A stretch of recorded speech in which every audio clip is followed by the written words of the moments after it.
everybody. This has been some period of time, and most importantly, we want to thank the great people of Iowa. Thank you. We love you all. What a turnout, what a crowd. A big turnout despite bitterly cold weather. Dangerously cold wind chills are continuing to affect much of the Rockies, Great Plains, and the Midwest. Still got wind chills, minus 30, minus 40. Wind chills as low as 0 all the way down in the portions of Texas, Mississippi, Tennessee. This National Weather Service forecaster Mark Shedard. Defense Secretary Lloyd Austin has been released from the hospital. More on that from White House correspondent Greg Clugston. After spending 2 weeks at Walter Reed National Military Medical Center to treat complications from prostate cancer surgery, the 70-year-old Austin is back home. Doctors say his prognosis is excellent, and he will work from home as he recovers. The Pentagon chief caused a firestorm by failing to inform the White House about his hospitalization. President Biden said that was a lapse in judgment, but he still has confidence in Austin. Greg Clugston, Washington. The state of Washington has sued to block the proposed merger of Kroger and Albertsons, two of the country's largest grocery store chains. Here's correspondent Jeremy House. Washington State Attorney General Bob Ferguson filed the lawsuit in King County Superior Court.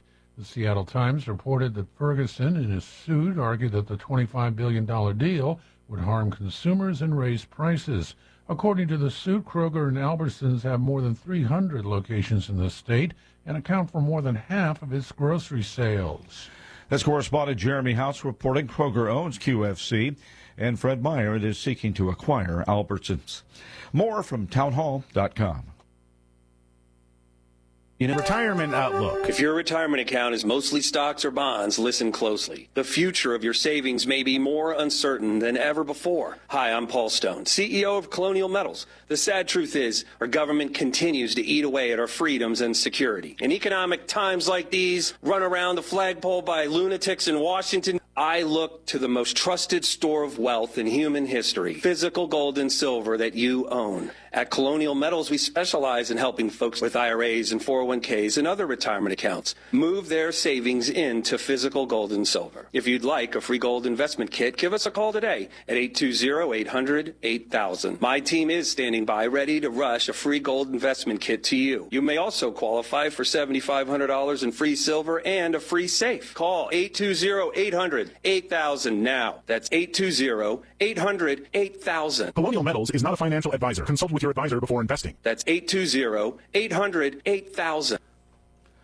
Local officials say about 225 people, including children, have died of starvation in Ethiopia's drought-hit and war-scarred Tigray region since last July. In another area, 16 individuals displaced by the brutal 2-year civil war have lost their lives due to hunger.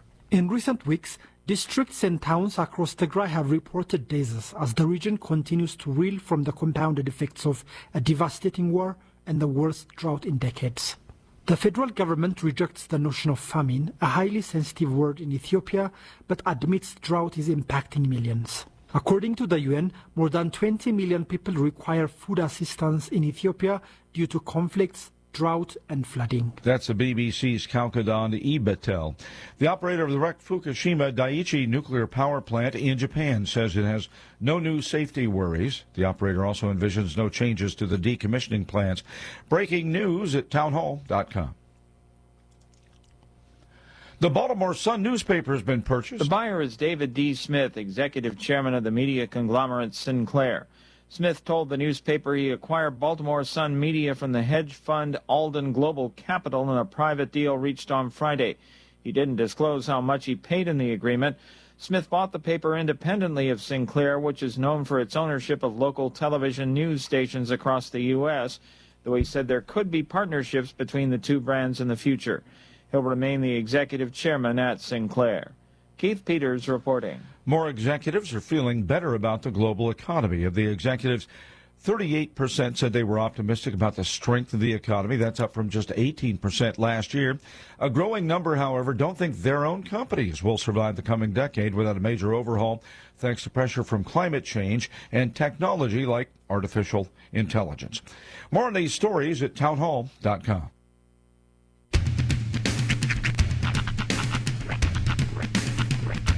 What in the wide, wide world of sports is going on here?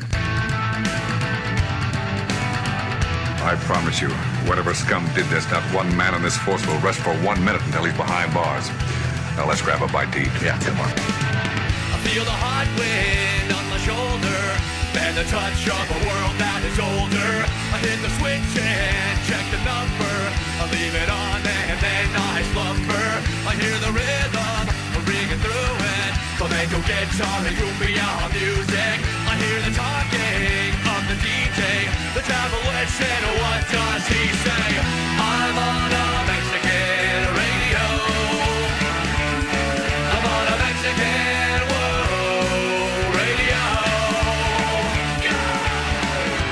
Broadcasting live from high atop the J.P. White Building in downtown Roswell, New Mexico. It's Mornings with Mike Winters on 106.5 Roswell's Talk FM. Is that what I sound like when I talk? Now, here's your host, Mike Winters.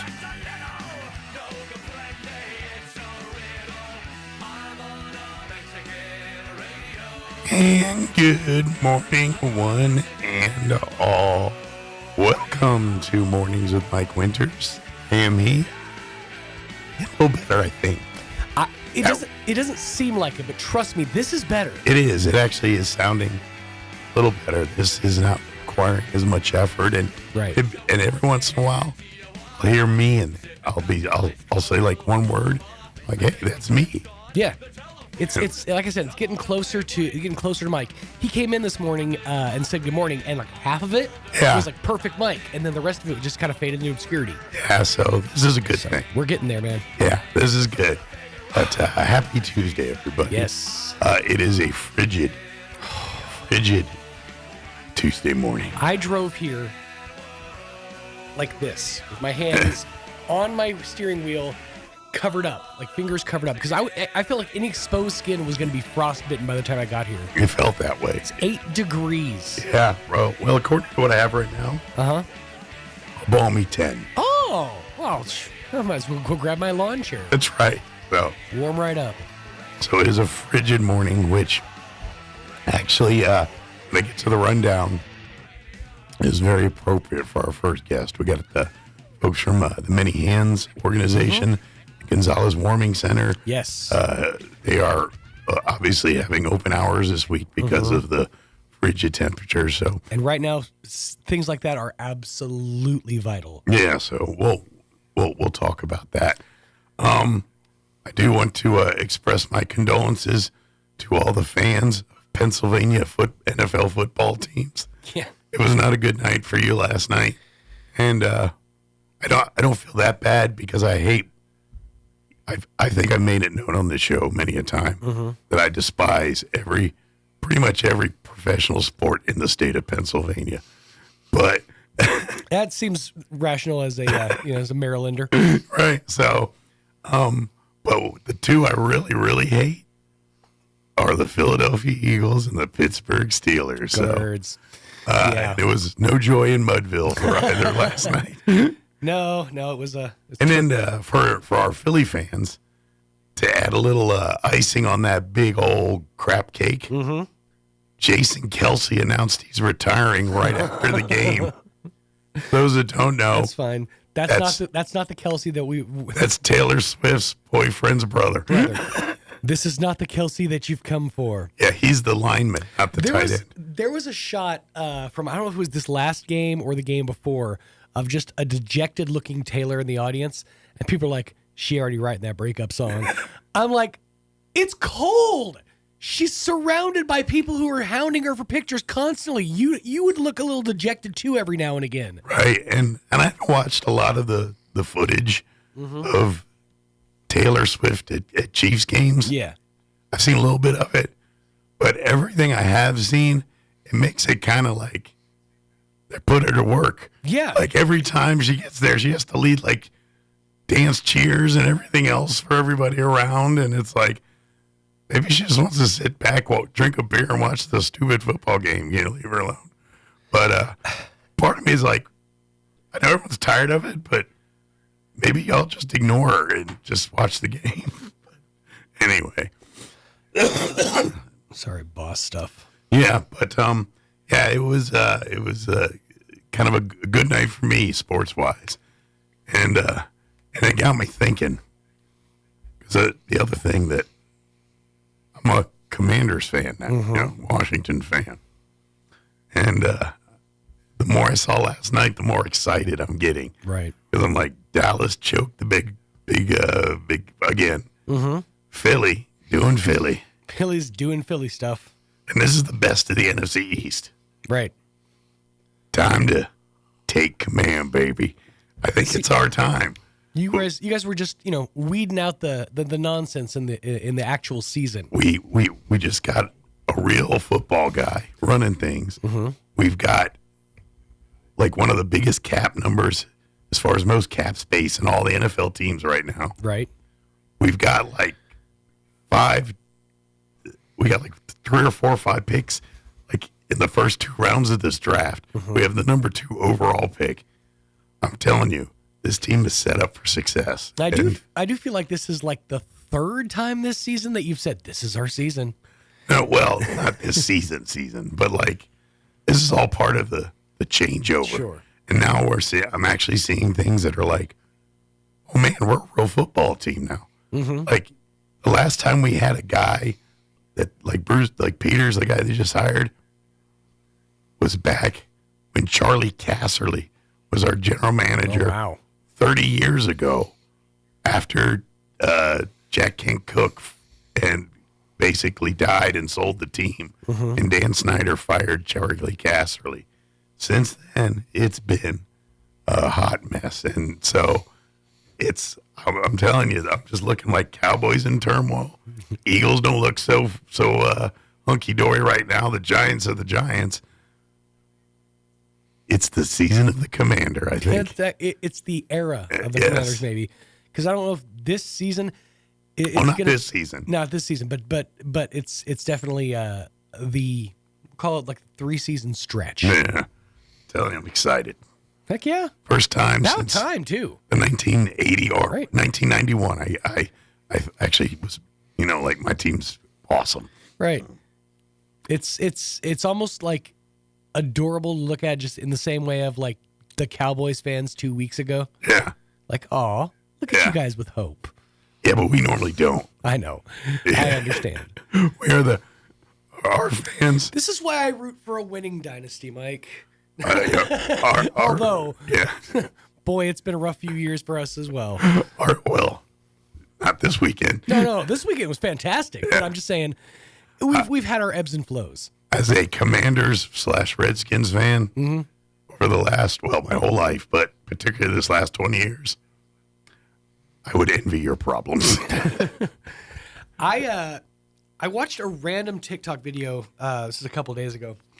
Basically, this guy was, or this whoever's making this video, they had a vacuum tube and 3 holes, and all of the different NFL teams' colors were combined in a tube to see what once they started the vacuum, right, what the significant color is. Okay. And it was mesmerizing because they didn't do Green Bay, but the one that got me, and almost I could kind of almost Seattle, the Seahawks colors. Yeah. That lime green, that little bit of lime green in the Seahawks eye is the dominant color of the entire color scheme.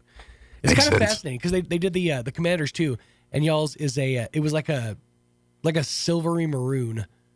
Well, burgundy is our official color, so somewhere in that ballpark. But it was it's just interesting to see all the different. I've been hit or miss on the Seahawks. I kind of like them. I kind of hate them. And but every time, even when they accent with that safety yellow, green, whatever it is, green, yeah.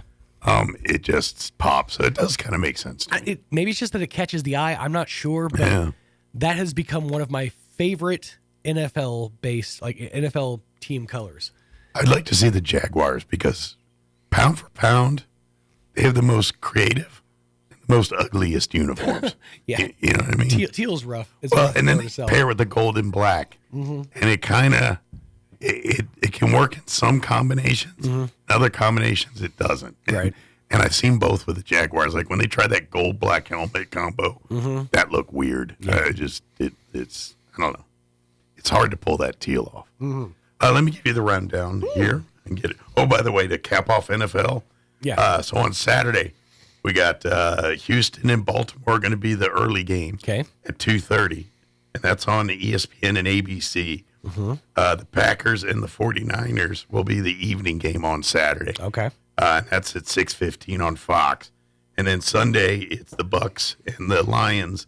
That's a 1 o'clock game on NBC on Sunday. And then on CBS Sunday night at 4:30 is the Chiefs-Bills game. So hopefully warmer conditions for this Chiefs game. Oh, by the way, I'm pretty sure it's I have to go back and read the thing. Buffalo Wild Wings has agreed that if any team with wings makes it to the Super Bowl, everybody gets free wings. I'm pretty sure obviously that includes Buffalo, but that's what it reminded me of. There's only one team left that has wings. Yeah, if you want to count Buffalo. and that's Buffalo. No, so one more team. Okay. Baltimore. Oh, that's right. Yeah, because they're I think they're the 1 seed in the AFC, so they're got a good shot at being in the Super Bowl. That's true. That's true. So fingers crossed. There you go. Or wings crossed. Yeah. Cost a winger. Just make them put bones in them free wings. That's all I'm saying. Those are nuggets. Right? Boneless chicken is chicken nuggets for adults. That's all I can That's do. right. They're not wings. Sorry. Not even the same part of the chicken. Let me give you the rundown. So we're going to have our folks from the Mini Hands organization join us here in just a bit. Geneva Martinez and I'm going to botch his name, Denozio Romero, I think. Mr. Romero. We'll get it till I get it not butchered. In the 8 o'clock hour, we're going to have a busy hour. Dr. Sean Powell from ENMUR is going to join us. We should also have the folks in the Extension office join us in the 8 o'clock hour, give us an update there. And then Nook with Asia Market going to join us in the 9 o'clock hour, give us an update there. And I'm not sure she's bringing anything or not, but other than herself. Maybe she can bring something for your throat. Maybe she has like some ancient Chinese secret. No, I'm sorry. I don't know, though. Like what's it, Asian market, I'm hit or miss with. I've had some success with. Sometimes I'm like, whoa, that did not come prepared. I will have a question for her when she gets here, because I've had an interesting weekend with one Asian ingredient. Yeah. And it took me a while to find it. Once I found it, I've been trying to like experiment with it on different things. Yeah. Kewpie mayonnaise. Kewpie mayonnaise. No, Kewpie, like Kewpie dolls. Yeah. Kewpie mayonnaise. It's I think it's Chinese or Japanese. I'm not 100% sure, but it's a different formulation of mayonnaise that's made exclusively with egg yolk. Okay. Rather than whole egg. It's also got like MSG and some other stuff, but they use it in like Asian cuisine. Okay. Like if you look at like, is it creamy or is it more? Yeah, it's kind of. I'm not gonna lie, kind of tastes like Miracle Whip. Like I feel like we nailed it over on this side of the pond. All right. Well, I'm not gonna lie. I'm usually leery of mayonnaise that isn't just mayonnaise. Yeah. So, but interesting. This one came in a squeeze tube that came in a bag. Oh. Asian packaging is always so interesting. Not a fan of my mayonnaise in a bag. That does sound a little weird. But it's all about how you experience life. Open mind. That's right. That's open right. mind, open heart. That's right. All right. It is 7:19. Let's get you up to date on the weather. Spoiler alert. If you don't like today, just wait. Tomorrow's way different. Here's your weather. I'm meteorologist Steve Hamilton with your Pecos Valley weather. Sunshine today, but we do have some of that colder air from the central and southern plains moving in. We'll stay in the upper 30s for today's high. Wind should be fairly light. Pretty cold for the overnight hours, down to 20 and clear. And then a warm front comes in on Wednesday. That'll boost our highs back up to about 60 with sunshine. Even warmer and sunny on Thursday with upper 60s. That's your latest forecast. I'm meteorologist Steve Hamilton. Thank you, Steve. Currently 10 degrees here in Roswell, whopping 10. Humidity is at 53%. Winds are calm at the moment. For today, sunny skies. We're only expected to get 30 to 38 degrees for a high today. We're not even hitting 40. Winds will be out of the south, 5 to 15 miles per hour.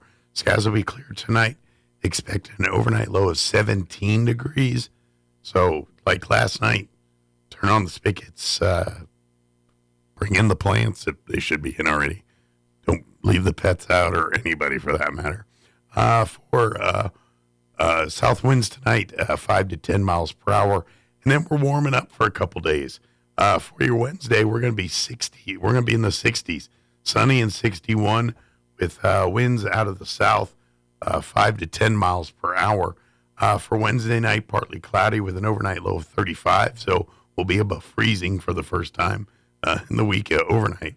Winds out of the northwest, 10 miles per hour. Thursday, 70s, believe it or not. Sunny skies, 71 for a high. Winds will be out of the northwest, 5 to 15 miles per hour. And then we roller coaster back down the hill on Thursday night into Friday. Mostly clear Thursday night with an overnight low of 22. And then chilly back on Friday, mostly sunny, but a high of only 41. And then Friday night, partly cloudy, overnight low of 22. And then looking at the weekend, we're back in the 50s. Or I'm sorry, mid 40s on Saturday, partly cloudy and 44. Partly cloudy and 55 on Sunday. And then back up into low 60s to start next week. So chilly day today, beautiful day the next 2 days, and then chilly after that. Welcome to Southeast New Mexico. All right, it is 7:21. We're going to take a quick commercial break, and then we'll talk with the folks from Many Hands and get an update about the warming center and how you can help. Don't go away. You're listening to Mornings with Mike Winters. Good morning. This is Smiley Wooten at the Roswell Livestock Auction. 1,724 head of cattle sold on Monday on the steady to high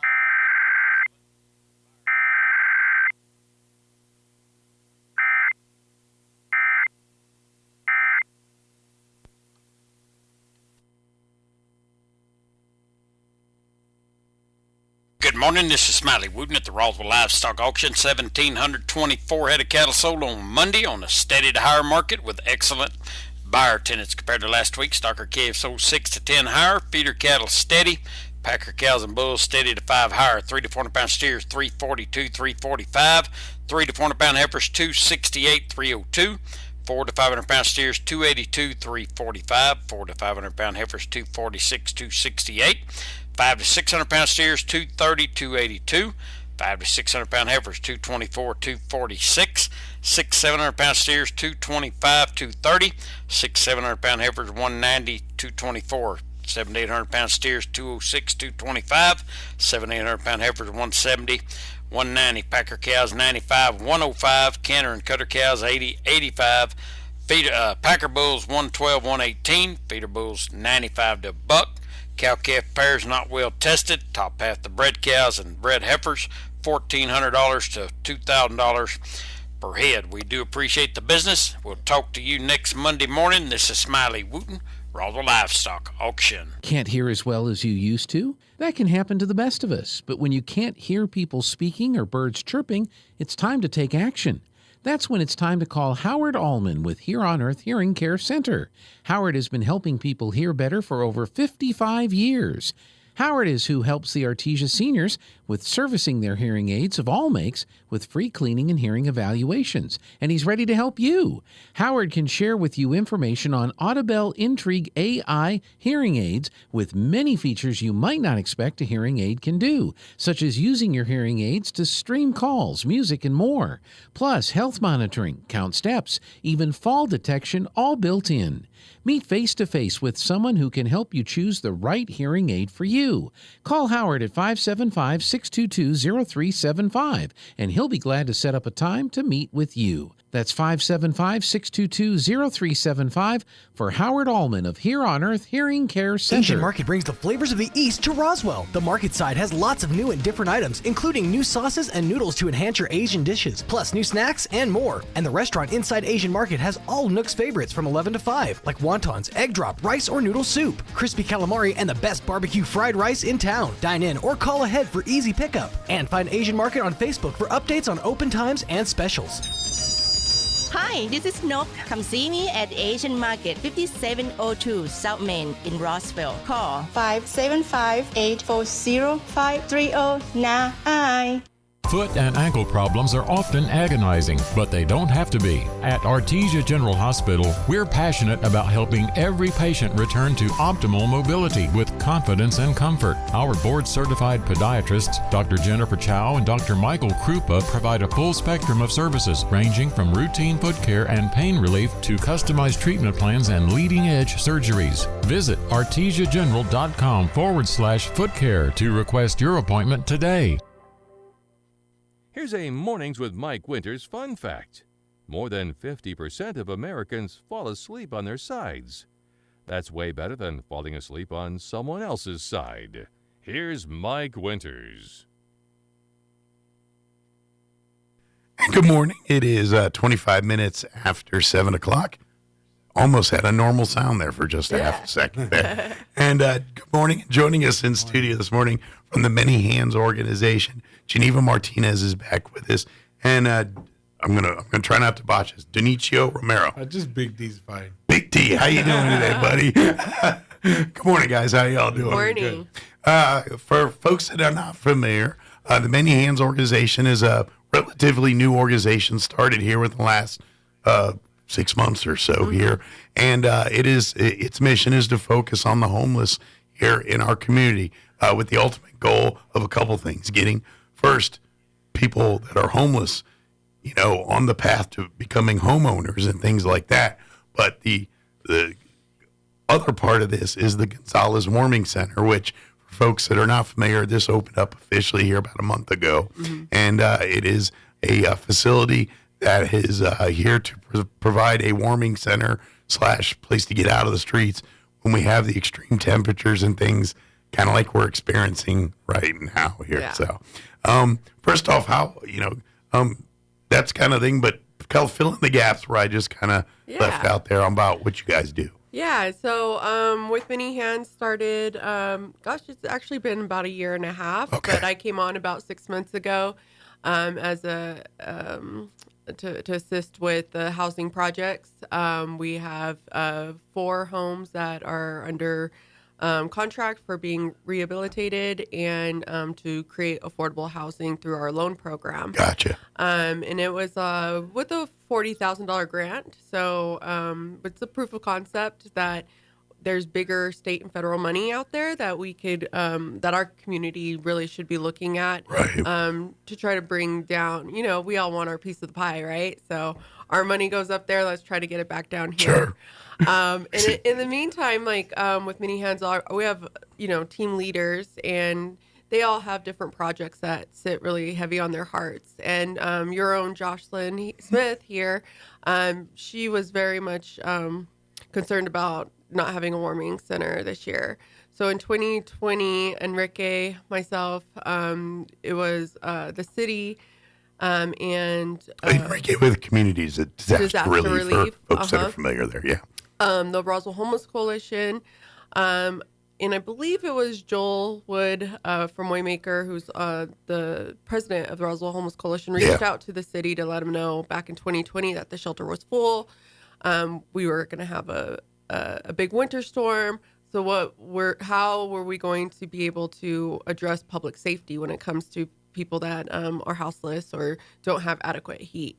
So at that point, the adult center was opened up, and we hosted people there for 2 days. Since then, we haven't had a building, and we haven't been able to partner up with the city to do anything like that. So Enrique from Roswell Community Disaster Relief and myself met with the city a few times, and we ended up taking it to social media, to the newspaper, just saying, get the word out. Right. We need something. And then the Gonzaleses stepped up, and they had a building that was on the market for about 6 months and wasn't really moving. And they prayed about it, and they reached out to Enrique and said that they would be wanting to entertain, what does it take to open up a center? And that's kind of how it all started. And then Big D came on board. He is our community outreach. So, the very first day when we went and hit the streets, you want to talk about that a little bit? Oh man, that was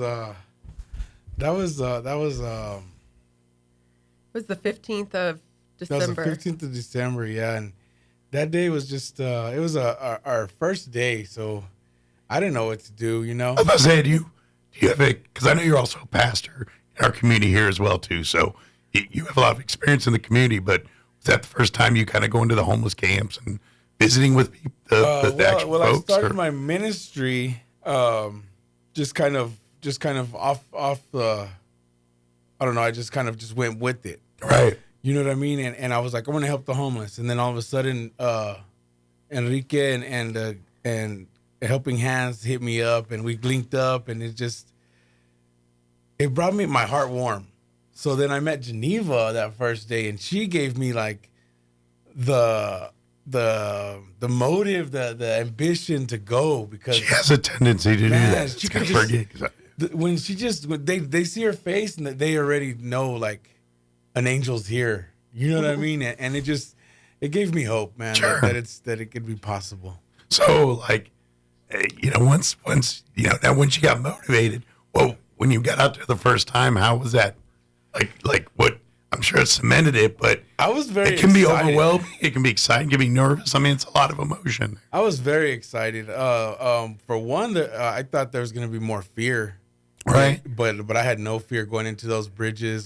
Humans fear the unknown, and we all haven't.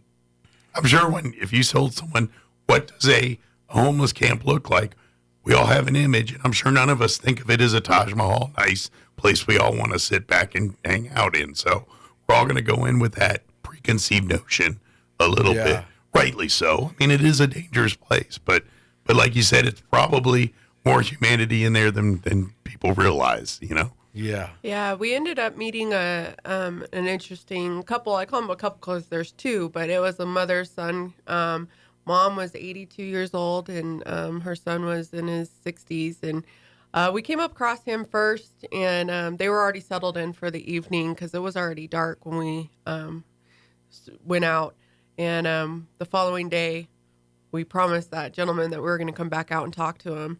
And we found out their needs, and they were stuck here. They were broken down, and they needed to get back to where they were originally from. But they had, the elderly woman, she had been in the camp for 1.5 years and hadn't left. So their needs weren't so much to go to the warming center as it was to go back home to Utah, where they had better resources. And so we spent, on top of opening the warming center and getting everything logistically open there, we were also trying to get them bus tickets back home. And we reached out to the city. Juliana had mentioned that Church on the Move would purchase bus tickets. So we reached out to the city. I think Mike Matthews is the one that ended up getting a hold of Church on the Move, and they ended up purchasing bus tickets.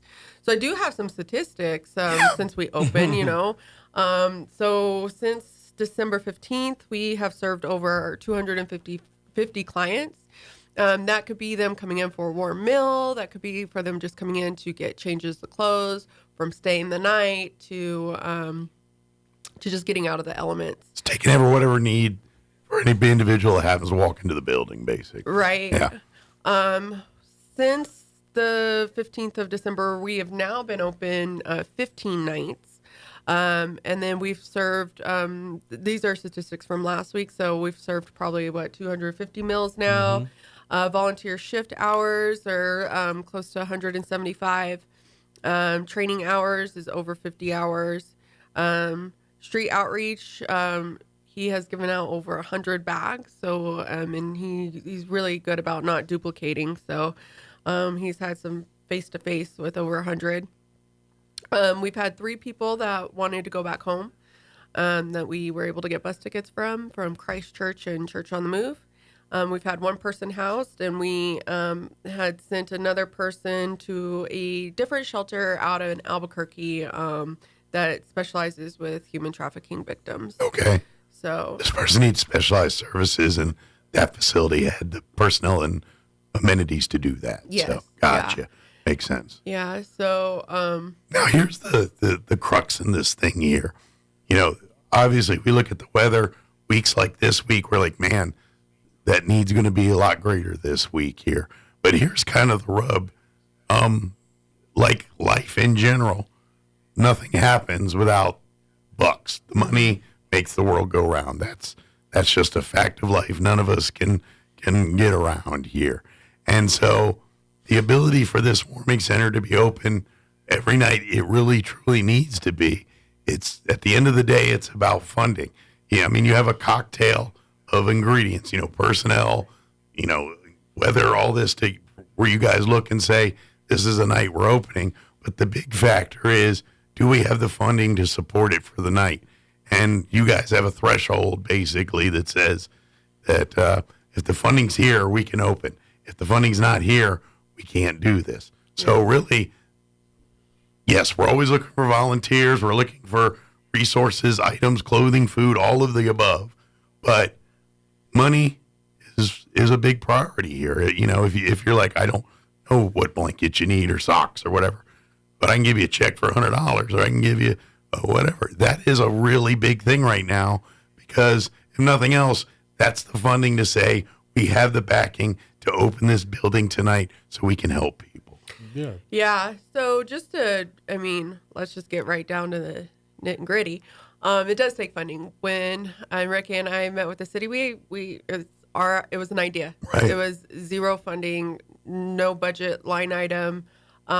So we started budgeting of what it costs per day. It's $350 per day for the warming center to be open.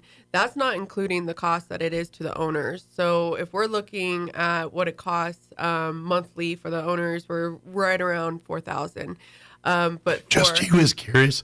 Is the owners taking care of utilities? They are right now. They're taking care of the note, the mortgage, and all of the utilities. Gotcha. So basically, they're just giving you the key and saying, "Come on in." They are and they are very hands-on, and they're volunteering, and they are cool. At all of the meetings, and they've stepped up as supervisors. So they're volunteers, and donators. And he has a heavy heart of missionary too, so he likes to meet with clients that want to better their lives as well. So, but $350 a day. We have a green light, yellow light, red light system. And so to open up, this is where I think a lot of the public has questions is who chooses and how do you determine if it's open? And it took us a while to get to this point to determining where we are with funding, where we are with volunteers. Sure, kind of get a true picture of what protocol or what requirements you truly need to say, yes, we can open the door today. Yeah, so our first protocol is under freezing, 34 degrees or 32 or 34? 32 below. is freezing. 32.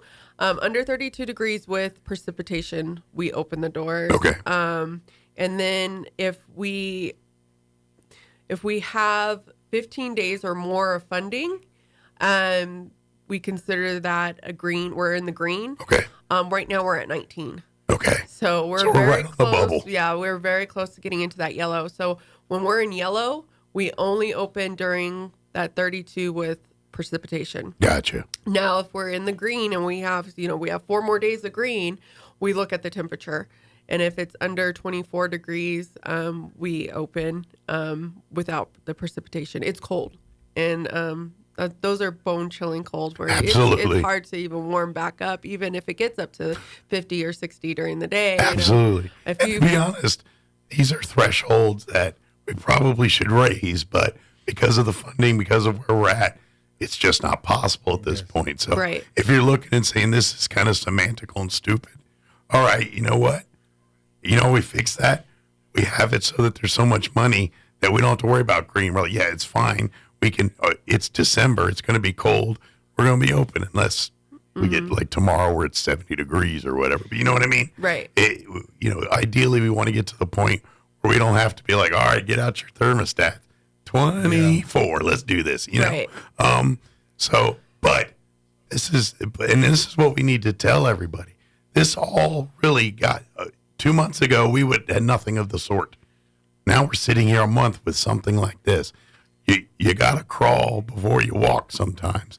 Unfortunately, the desperation of the situation, we got to crawl pretty quick here. But we still got to crawl. And that's what we're doing. What you guys are doing right now with this is basically saying, look, this is all new to us too. We're trying to get it so we can do the maximum amount of help without completely depleting our resources here. How do we balance that? And this is the protocols until, the magic, starts rolling and more money and more resources start rolling in. Yeah. So. And the ultimate goal is wraparound services, right? We are doing an amazing job keeping people alive right now, but our goal is to integrate people back into housing and hooking them up with the resources that are needed. So it's we have a long-term goal. Our short-term goal is to make sure that we get through this winter through March 31st, and that's where funding from our community is very helpful right now to help make sure we get through this winter. And then long-term goal is to look at that state and federal funding and what money is out there. And I think I'll be coming back a little bit later to talk about the point-in-time survey and what that does for our state and for our community. But that's pretty much a census of the homeless and kind of a snapshot of what we're experiencing here. And without statistics, really, we can't be asking for funding. Sure. I kind of want to get to, and this is where I want to get the listeners involved here. First off, before we talk about soup and nuts needs here, today is day one of the legislative session here. I know you're always kind of keeping your finger on the pulse. Is there some legislation that you're kind of plugged in or looking at that they may be debating or talking about in this next 30 days pertaining to this kind of stuff? So I have a meeting at 10 today, and I'm kind of going to be going over all of what's being introduced. So I'm not actually looking at any particular bill right now. I will be going up to Santa Fe at the end of the month with Leadership Roswell. Gotcha. And I might be going up prior to that for the New Mexico Coalition to End Homelessness. I usually try to make those, and that's where we really get to see. But it's a short session this year. Is it 40 days, 30 days? 30-day session. So it's all budget. But, homelessness is not a luxury.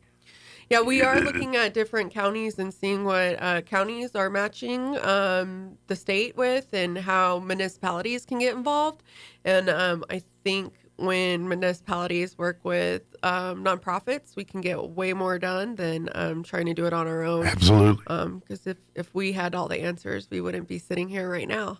Well, it never hurts to shoot an email to your legislator, your representative. Always, because all of ours are really good to talk to. I will tell you this, though, pro tip, when you send your email or correspondence with them, tell them you're a constituent in their district. If you let them know, I know with Greg Nybert, I'm sure Candy and all the other representatives are the same way, but they will put more weight on those comments, because they get inundated with so much correspondence, mails, pack groups, and things trying to sway them. But when they say from people that are actually in their district, that actually are the people they represent, they do put a little bit more stock in that. So when you write your letters or emails to your representatives, tell them, I'm in your district. You're my representative. You're my senator. Can I, what's going on about this? And they will talk to you and because they do take that very seriously when it's their actual people they're representing. Yeah, so. I do notice that. The other thing I wanted to talk about is, in the meantime here, you guys need food, you need money, you need clothing. What are the items that really could, if people want to drop things off to the Gonzalez Center, what would be the most beneficial type items for you guys right now? Right now we are in need of volunteers. Bodies. Yeah, we need bodies in there. Jocelyn is our volunteer coordinator, and we do have a website now. Do you know that off the top of your head? Give me a second. I was just looking at it this morning. It's GonzalezHopeCenter.com. GonzalezHopeCenter.com. Yes. And there's a contact button on there. There's also a donate button. Right now we are running any tax deductibles through Hegerman Forward with Dan Jennings with 100% Travis County. Yes. We are also seeking donations for care packages for the point in time survey. So I always think of extremities. You want to cover your ears, your fingers, your toes, chapstick, hand warmers, things like that. Any non-perishable food items is always good. Good. I know with homeless, socks and underwear are kind of a constant need. And those are the two things that you should donate new. If you got coats or other clothing that's gently used or whatever, great. But if you do want to donate socks and underwear, new, brand new, go grab a pack of all sizes, men, women, adults, kids. Don't forget the kids. People, a lot of times we think of men, which, yes, most of the homeless are adult males. However, there are lots of children, girls, boys, toddlers, and of course, women as well too. So don't forget the bras, underwear, all of that kind of stuff, various sizes. And kids, it's just like humans; they come in all shapes and sizes, just like everybody else does. So adult diapers. That's what that's what we needed last night was panties and undergarment. Gotcha. So that is a must that we need. So like Depends and adult diapers. Well, we have those as well as the Pampers and just briefs or boxers or panties. Okay. Any kind of undergarments. That's something we actually really need right now. Very good. So I have tons of clothes. I have tons of clothes. Good. So but undergarments is one thing that I really that could be the one. So please, go pick up underwear here. You can get your kind or if you're boxers or briefs person, whatever your proclivities are there. We're just looking for warm clothing here on that. Oh, we also have a minivan that was donated. That's kind of an incentive to our volunteers. So for every hour you volunteer, you get a ticket. And in March, I think March 31st, when we are done, we're going to raffle off that van to our volunteers. So it's kind of an incentive for those that are wanting to give back, and they might also get something in return. That's something too that I don't think a lot of people realize is I'm going to guess most of the volunteers, most of the people that show up to turn out and all this, they're in a lot of cases, some of these folks are probably 3 steps away from being homeless themselves. You know what I mean? Yeah, most of our volunteers are definitely relatable to the situation. Exactly. And so, so some of these folks are doing because, pay it forward. That could have been me or that was me a year ago. And so that's, people are, that's why humans are great. It's, when you see 2 people and they ain't got but 2 sticks to rub together, but humanity's like, here's my other stick. You know what I mean? And that's you see a lot of that in this community. And so that's great that you're seeing that kind of stuff here. But that being said, if you're like, van's awesome, I don't need that to help out, don't, come, please help. Oh, if you'd like to volunteer, if families, we always talk about teaching our youth to be servers in our community and being a servant's heart. And these are the kind of things like this to do as a family to show them, you have it pretty good.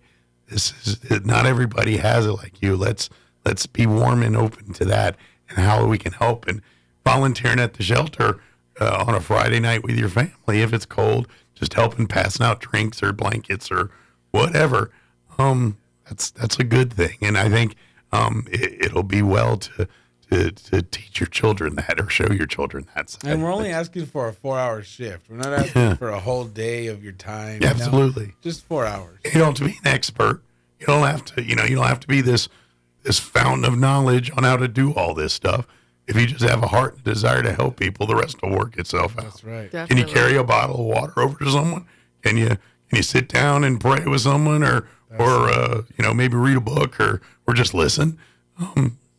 And you got this. It's just being a human and connecting with people. So board games. Exactly. But if you'd like to donate money, food items, all of the above will help. But if you want to go the clothing route, underwear, undergarments, men, women, children, adults, all shapes and sizes, all, But think about it from functionality too. We're talking about, colder months here, so bigger, warmer is a little better when you're going to go buy socks and things. Those wool socks, and I know they're not always the sexiest looking, but man, they sure are warm, and they're warm when it's wet. Yeah. That's the great thing about wool. If wool gets wet, it will still keep you warm. So that's why wool's always a good item for our homeless folks here. So, but and by the way, let me give the actual address for folks that are not familiar. It is at I just lost 405 East 3rd Street. Right, that is the actual physical address of the Gonzales Hope Center there. And then they can look at the website to see if we're open. There's a phone number that will direct people to let them know if we're open that evening. And then also, is there a donation drop-off time that we specified? Is it going to be that Tuesday, Thursday? Yeah, Tuesday, Thursday, we're open 12 to 4, I believe. Or okay. Yeah. I'm not. Well, like I said, if you got something, especially if it's big, call. May need to make arrangements or something special or something like that. But call, and if you're calling because you want to give something, trust me, they will make arrangements to kind of work in your schedule to make that happen here. And of course, volunteer if you want to. If you can only, even if it's an hour, if it's a week, if it's every time that you're free, awesome. But please reach out and like the organization, Many Hands. That's the thing. That's the idea. All of us do a little bit to help out. This Herculean task gets a lot easier. So, this is an organization that's literally taking one bite of the apple at a time right here, and just trying to get address a need here. And what I love about it is, like you said, yes, you're partnering with the city and other corporate government entities to kind of help do this, but this is all grassroots. It's you. It's Enrique. It's yourself. It's literally just a couple people that cared, that said, I want to do something. What's my resources? And start turning over rocks and knocking on doors. And here we are. And that's how we make our community better. So I love that not only you guys are helping, but I think you guys are kind of a beacon to show how change for the positive should be done. Yeah. So definitely grassroots. Absolutely. Is there anything you guys wanted to share? Anything that we wanted to cover? We wanted to let people know that we just didn't talk about or skipped? I think we covered quite a bit. Okay. Probably for come back and talk about the point in time. Yeah, we'll get you on here like next week or somewhere. We'll look here. Okay. And then but folks, please help if you can. Volunteer, donate money. If you can't donate time, bucks is a big one right now. We don't want to have to go to status yellow for or below that for being able to open this facility when it's needed. So keep it in green or above green, and that way, when the biggest issue is, do we have a need? And if the answer is yes, they can turn the key, and that's all we got to worry about. So. Yep. Good deal. Well, thank you guys, and appreciate everything y'all do, and we'll see you next time. All right, thank you. All right, take care. Take care. It is 7:53. I'm going to shut up and play some news, Commando, and weather update. Don't go away. Now for your Pecos Valley News Update, I'm Jared Sorello. The first City Council meeting of the year in Artesia. It had a light agenda, just 3 items on the public agenda. First was approval of a mid-year budget adjustment, also approval of a 2024 Open Meetings Act resolution. That includes some changes to the period for hearing visitors, which will now be held prior to any public hearing. And the community development portion of the meeting will be combined with the portion of the meeting devoted to infrastructure. And lastly, approval of the acceptance of a donation of a 2016 Chevy Tahoe to the city of Artesia from the Eddy County Public Works Department. New Mexico Governor Michelle Lujan Grisham is embracing major initiatives designed to rein in violent crime, boost access to affordable housing, and address concerns about climate change and drought at the outset of a 30-day legislative session. The second-term Democrat governor is scheduled to deliver her State of the State speech tonight at the opening of the session that determines spending priorities for the coming fiscal year amid a multi-billion-dollar surplus in general fund income. You're up to date. I'm Jared Cirillo reporting. Let's play a guessing game. What do you think the odds are that someone else's face could unlock your iPhone using Face ID? Is it 1 in 10,000, 1 in 100,000, or 1 in a million? I'm Kim Commando here with the safest way to protect your phone. Now, I bet you're chomping at the bit for the answer. According to Apple, there's a 1 in a million chance that a random person could pick up and unlock your iPhone using Face ID. But what about Touch ID, the fingerprint technology? The odds of a mismatch is 1 in 50,000. Feel a bit safer?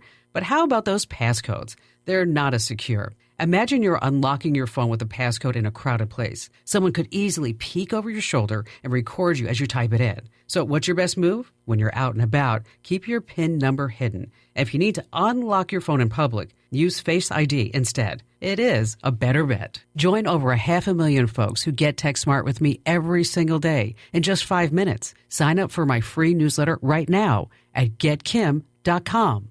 You can Google anything, but you can't Google trusted advice. And that's why millions just like you turn to Kim Commando every day on national radio, television, and USA Today to help protect and secure your computers, smartphones, televisions, and most important, to keep you and your family safe from hackers and scammers.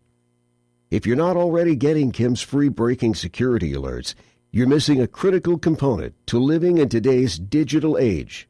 You can sign up now at commando.com/subscribe. Kim sends these free email newsletters to your inbox only when data breaches could expose your personal information. And when hackers find new ways to break into your computers and devices, Kim is always looking out for you.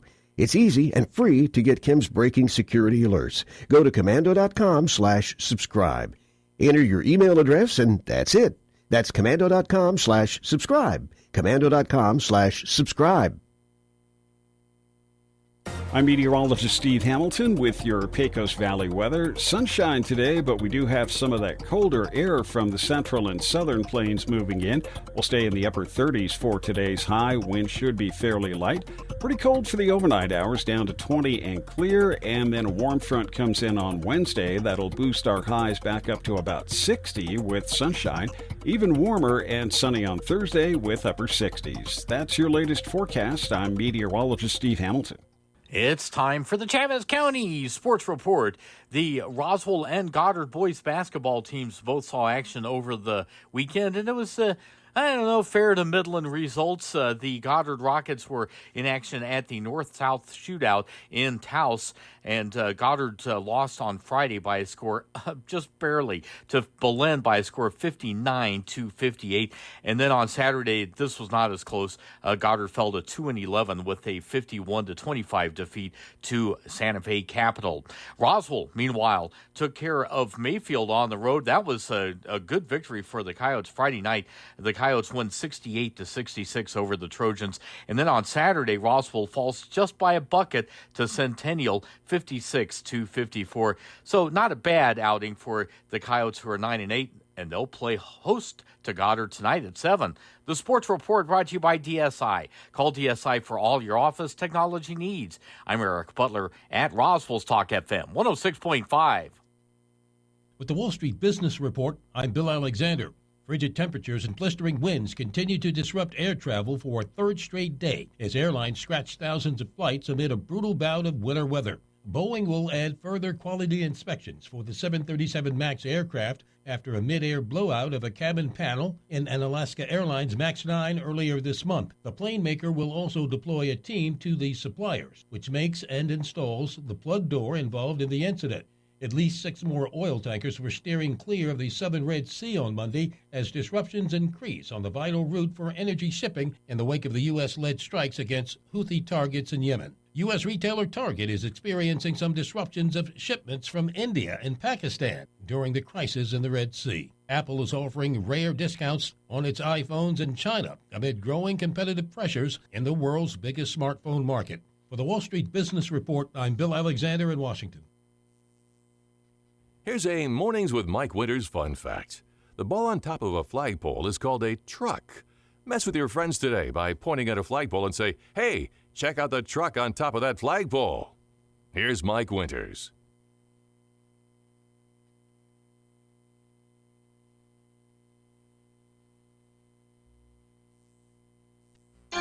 Bill Cunningham is now in Roswell on 106.5 FM KEND Roswell.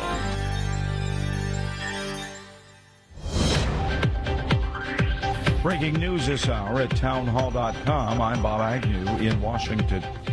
It's never been done before, margin of victory this wide in the Iowa caucuses. Former President Trump scored a record-setting win in the Iowa caucuses. This has been an incredible experience. The people have been, this is the third time we've won, but this is the biggest win.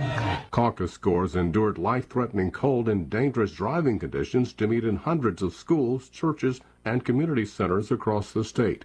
His rivals finished far behind. I want to congratulate Ron and Nikki for having a good time together. We're all having a good time together. Ron DeSantis finished a distant second and edged out former UN Ambassador Nikki Haley. Vivek Ramaswamy is dropping out. I'm Norman Hall. In dropping out last night, Ramaswamy did suspend his own campaign, but also threw his support behind Donald Trump. Earlier tonight, I called Donald Trump to tell him that I congratulated him on his victory, and now going forward, he will have my full endorsement for the presidency, and I think we're going to do the right thing for this country. Frigid temperatures and blistering winds continued to disrupt air travel yesterday. FlightAware spokesperson Kathleen Banks. A lot of these lengthy delays as the day goes on do become cancellations. Statistically, your best chance, of course, of not having a cancellation is being in that earliest flight out in the morning. Because emergency vehicles rushed to the White House yesterday for a fake 911 call. Fire engines and other emergency vehicles responded to a report that the White House was on fire and a person was trapped inside. But District of Columbia Fire and Emergency Medical Services and U.S. Secret Service personnel determined it was a false report and called off the response. President Biden and his family were at the Camp David presidential retreat in Maryland when the call came in Monday morning. That's Greg Clarkson reporting. More from townhall.com. Our government has engorged itself on borrowed money. Now we are over $30 trillion in debt. If this bubble finally implodes, many Americans will be left penniless and heartbroken. For example, what happens if state and federal pension funds go broke? Or here's an important message from the Diabetes Solution Center. Do you like pricking your fingers to test your blood sugar levels? No one does, but it's important to maintain your health. And now, by wearing a small remote device called a continuous glucose monitor, or CGM, you don't need to prick your fingers anymore. It's easy to use and helps you make more accurate diabetes treatment decisions. If you are testing your blood sugar 3 or more times daily, injecting insulin, or using an insulin pump, call the Diabetes Solution Center right now. And if you have Medicare or most major insurance coverage, you may be able to get a new CGM at little to no out-of-pocket cost. Shipping is free, and we'll even bill your insurance company for you. If you are testing your blood sugar 3 or more times daily, injecting insulin, or using an insulin pump, call the Diabetes Solution Center right now to learn how to end the painful finger sticks and get your own continuous glucose monitor, or CGM, at little to no out-of-pocket cost. In rough seas, one SEAL got knocked off by high waves, and a teammate went in after him. Both are missing. Navy ships and aircraft are involved in the search. The official says weapons were confiscated, the boat was sunk, crew members are in custody. The mission is not related to the ongoing U.S. and international mission to provide protection to commercial vessels in the Red Sea. Ed Donahue, Washington. Boeing told employees Monday it plans to increase quality inspections of its 737 MAX 9 aircraft. That follows a failure of emergency exit door panels on an Alaska Airlines flight last week. Breaking news at townhall.com. Ukraine says it shot down 2 Russian command and control aircraft in a significant blow to Moscow. Officials say one was a warning and control plane that can spot targets up to 400 miles away, and the second a key command center that relays information to troops on the ground. The planes are fundamental tools in helping orchestrate Russian battlefield movements in Ukraine. Shooting them down, if confirmed, would be a landmark feat for Ukraine, as fighting along the front line is largely bogged down in trench and artillery warfare. Russia has largely ensured its air dominance during the war as Ukraine fights with its fleet of Soviet-era warplanes against Moscow's more modern aircraft. I'm Charles de Ledesma. Washington State has sued to block the proposed merger of Kroger and Albertsons, two of the nation's largest grocery store chains. Attorney General Bob Ferguson filed the lawsuit Monday in King County Superior Court. More from townhall.com.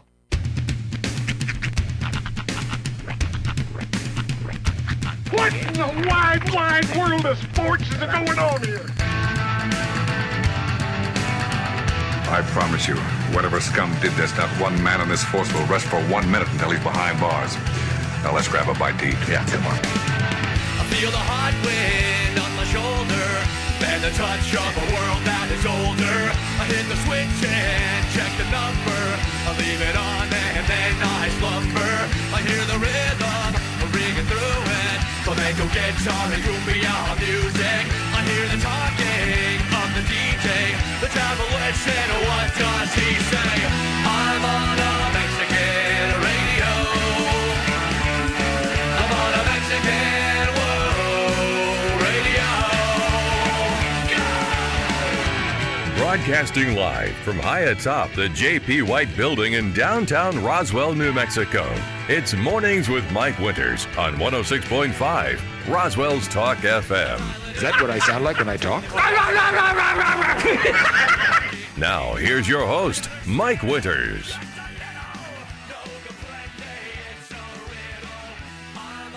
And good morning. It is 6 minutes after 8 o'clock. Welcome to hour number 2. The Deuce, meet me up here. I'm trying. So I got to go here to keep it not going. I understand. I'm hearing. I just got to mess with you somehow. So, little Barry White for you this morning. Right. Oh yeah, baby. I would love to get like the original opening monologue from the Transformers movie from back in the day. Yes. And have you read that as Optimus Prime. I might pull off an Optimus Prime. I feel like you could. Like the bass in your voice is just an Optimus Prime-y enough. Autobots, roll out. I got to work on it. Roll out. Autobots, roll out. Yeah. Sounds like you're like a quart low hydraulic. Yeah, I think a couple more ears in there or something. It's Autobots. No, I can't do it. No, every time you try to push it, that's that's what Autobots. When you just speak, you got this almost you know how I got these scars, like this kind of villain tone to you. But when you try, that's when it goes off the rails. Well, that's what. Yeah, I can't. And to be honest, it's hard to just talk without emotion. Right. It's not how I roll. Right. It's like, what? It's like, oh, man. I can't react at all. Yeah. No, I totally get that. We were right before we went on air here. Sean and I were talking about, old. And and so we're just talking about, how old we are. And I can't believe it's been X amount of years since this and that. Earlier, I was thumbing through the social medias, and I saw a meme that was kind of indicating that. Mm-hmm. But it was more of a meme about old people are hard and young people are soft. That was really the stint of the meme. Right. But this one was bogus. And it was 2 winter storms. And it was a picture from the 77 winter storm, and people are out shoveling and walking around and doing everything. And then there's a picture of a winter storm today, and this is ghost town. And they were kind of comparing no school, right, and they're hard. We're hard. I'm telling you, kids, that picture's bogus. Mm-hmm. In 1977, I was 4 or 5. Right. I remember in Maryland, we had what was called the winter storm of 78. And we literally had 3 feet of snow, and my dad's car was buried completely in snow. Right. There's a picture of me as a 5-year-old sitting on the car with 80 pounds of snow in 1978. Mm-hmm. Ain't none of us going anywhere. We were sitting in our butts exactly. in the middle of thing, shoveling driveways, pushing cars that were trying to get out that weren't getting out. Nobody was going anywhere. Don't let them fool you. Oh, it's okay, boomer, you can believe whatever you need to believe that you walked uphill both ways, but there was still a school board back then. Yeah, I was like, that's bogus. But we were off that day too. But that gave me a weird memory because back in my elementary school, my principal had a wooden paddle with holes drilled in it. Oh, yeah. which was up on the wall behind his desk. I think every school had one in the 1980s. He called the Board of Education. Yeah, and they all had witty sayings like that. Yeah, I'm pretty sure every principal, particularly male ones, carried it like some kind of badge of honor. Like it was, Matter of fact, they do a fun bit about that in the show Young Sheldon, where because Sheldon's dad's a high school football coach, and of course he's his boss, the principal, and they're kind of buddies and all that. And one day they're talking about paddle or something, and the principal goes, "Oh yeah, I got old Sparky, whatever he called it," and he pulled out. It's the same paddle with holes in it. Yep. It's got the name like burned into the side there on it. I love that they're like the holes for wind resistance. How hard are you coming at this kid? Well, you don't want to slow it down. God knows you wouldn't want it to hydroplane. Well, you got a feather, like rowing. So, yeah. You come in sideways, and right when it's kind of like throwing a strike across somebody's chest. You come in with the broadside right at the end, so it's long, broad. People that did like crew in college, they are good paddlers. Welcome to Paddle Talk with Sean and Mike. Yeah, it was definitely a very different time. But yeah, that was like a thing. And then I'm gonna even guess. In some schools, the actual paddle did not really exist. Just the legend that it could. Right. You know what I mean? Ours. It's the goat man of my elementary school. Well, what it was always, for at least for my generation, was it stayed on the wall because he wasn't allowed to use it anymore. It's like, missed those days. He used to always like reference it. And this was my elementary school principal. I don't remember much of my Medill middle school. Right. Things changed when I moved to Rio Rancho and like moved into like a school system that was technically regulated. I'm like, oh, this is what education is supposed to be like? Yeah. Okay. That's how I feel about football. Like, oh, this is what a GM's supposed to look like. Right. But yeah, even if you like, I've experienced in just the last few years way more than my fair share of parks because kids like to go to the park and play. You've got some, and we have come so far in playground technology from when I was a kid. I used to make this joke when I did stand-up back in the day, but they used to put stuff for us to fall into, like sticker bushes or like that really, really like rough gravel. Like they would put stuff in place for like just to injure us because, and I'm quoting my father here, it builds character. My favorite playground piece of equipment growing up as a child, I'm pretty sure is not on any playground in the United States of America anymore. And if it is, it's buried in the woods and it looks like some kind of weird afterlife thing. Okay. And that particular piece of playground equipment is known as the merry-go-round. And believe it or not, there is one in my home park to this day in Medill, Oklahoma. That is a lawsuit waiting to happen. No. I'm surprised they've not ripped that bad boy out because I've never seen anybody do anything that's not nefarious with it. So this is why. Now I know as an adult with no kids, you don't get to have these experiences. But I want, like, on a day off, like on a Sunday, take Kim. Okay, hear me out. Take Kim to the park. Okay, now I'm not saying go play in the park. I'm saying if people look at you weird, be like, hey, just watch kids in the park. We're here for research purposes, but no, the park today is a completely different experience. Go to the inclusive park, the one they just built. Right. It is the second you walk through the gate, the entire ground is like springy because it's all made of that rubber. Sure. They have a merry-go-round at that park. But here's the thing. It's the most disappointing merry-go-round you've ever experienced. You can't spin at 100 miles an hour. It's so hard to even start it to spin because they have it like on like a governor. Yeah. And so your kids get all excited. They're like, let's go. Everybody piles on. And you're trying to get...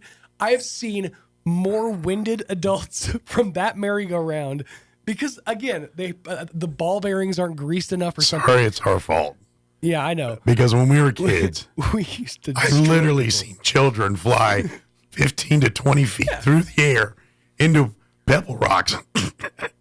Because that was the fun. Because that thing, you could literally get a centrifugal force in there that looks like something out of the military training videos of the training test pilots where they're spinning and puking. Yeah. And watching their face just go.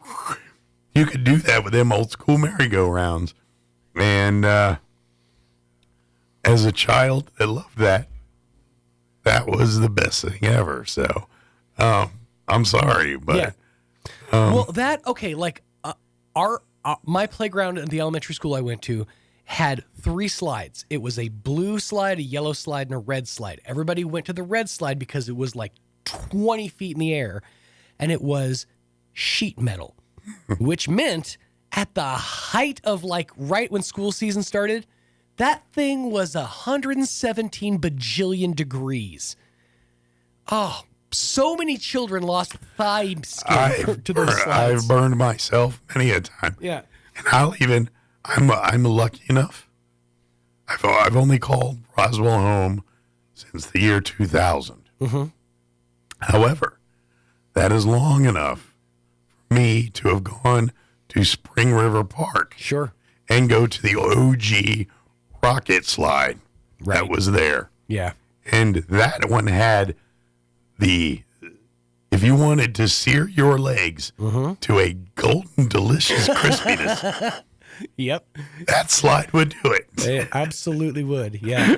What's really cool about Roswell is you can Roswell and surrounding areas is you can experience both of those. If you go to Dexter, there's a park that I took my kids to once that is like straight out of 1977, like the metal everything. There's a spiral metal slide over there. There's a bunch of like the swing set that looks like it is like the chains are about to snap. And then go to the inclusive park and see that they have this thing called I can't remember. It's like a sway way or something like that. But it's just this picnic table bench. There's a table here and there's 2 benches, but you can rock on it. It's like an adult seesaw.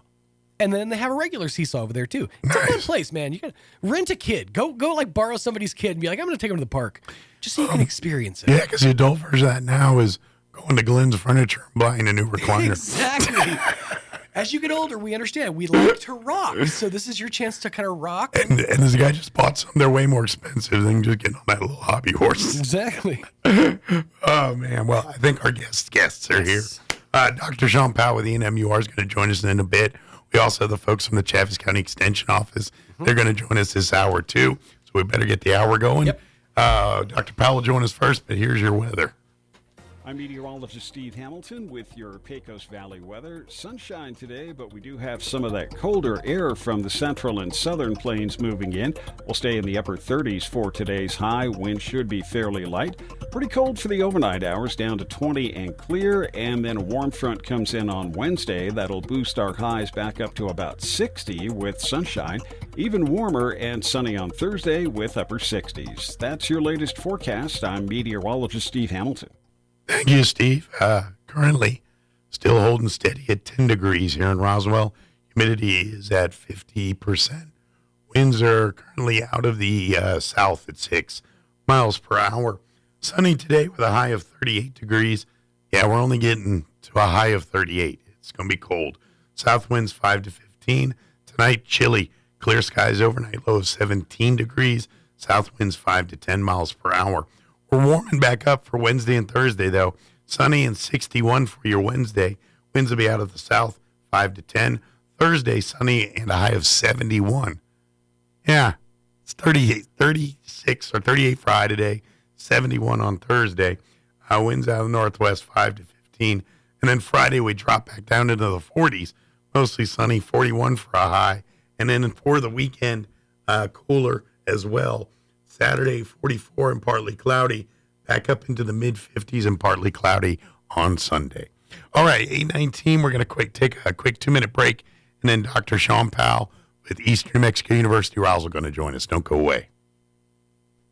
At Artesia General Hospital, our board-certified podiatrists are committed to providing personalized care in a welcoming environment. Dr. Jennifer Chow and Dr. Michael Krupa offer the latest surgical techniques and treat a range of conditions including arthritis, bunions, joint care, and more. If you're suffering from foot, ankle, or lower leg pain, we can help. Visit artesiageneral.com/foot care to request an appointment and begin your journey toward happier, healthier feet.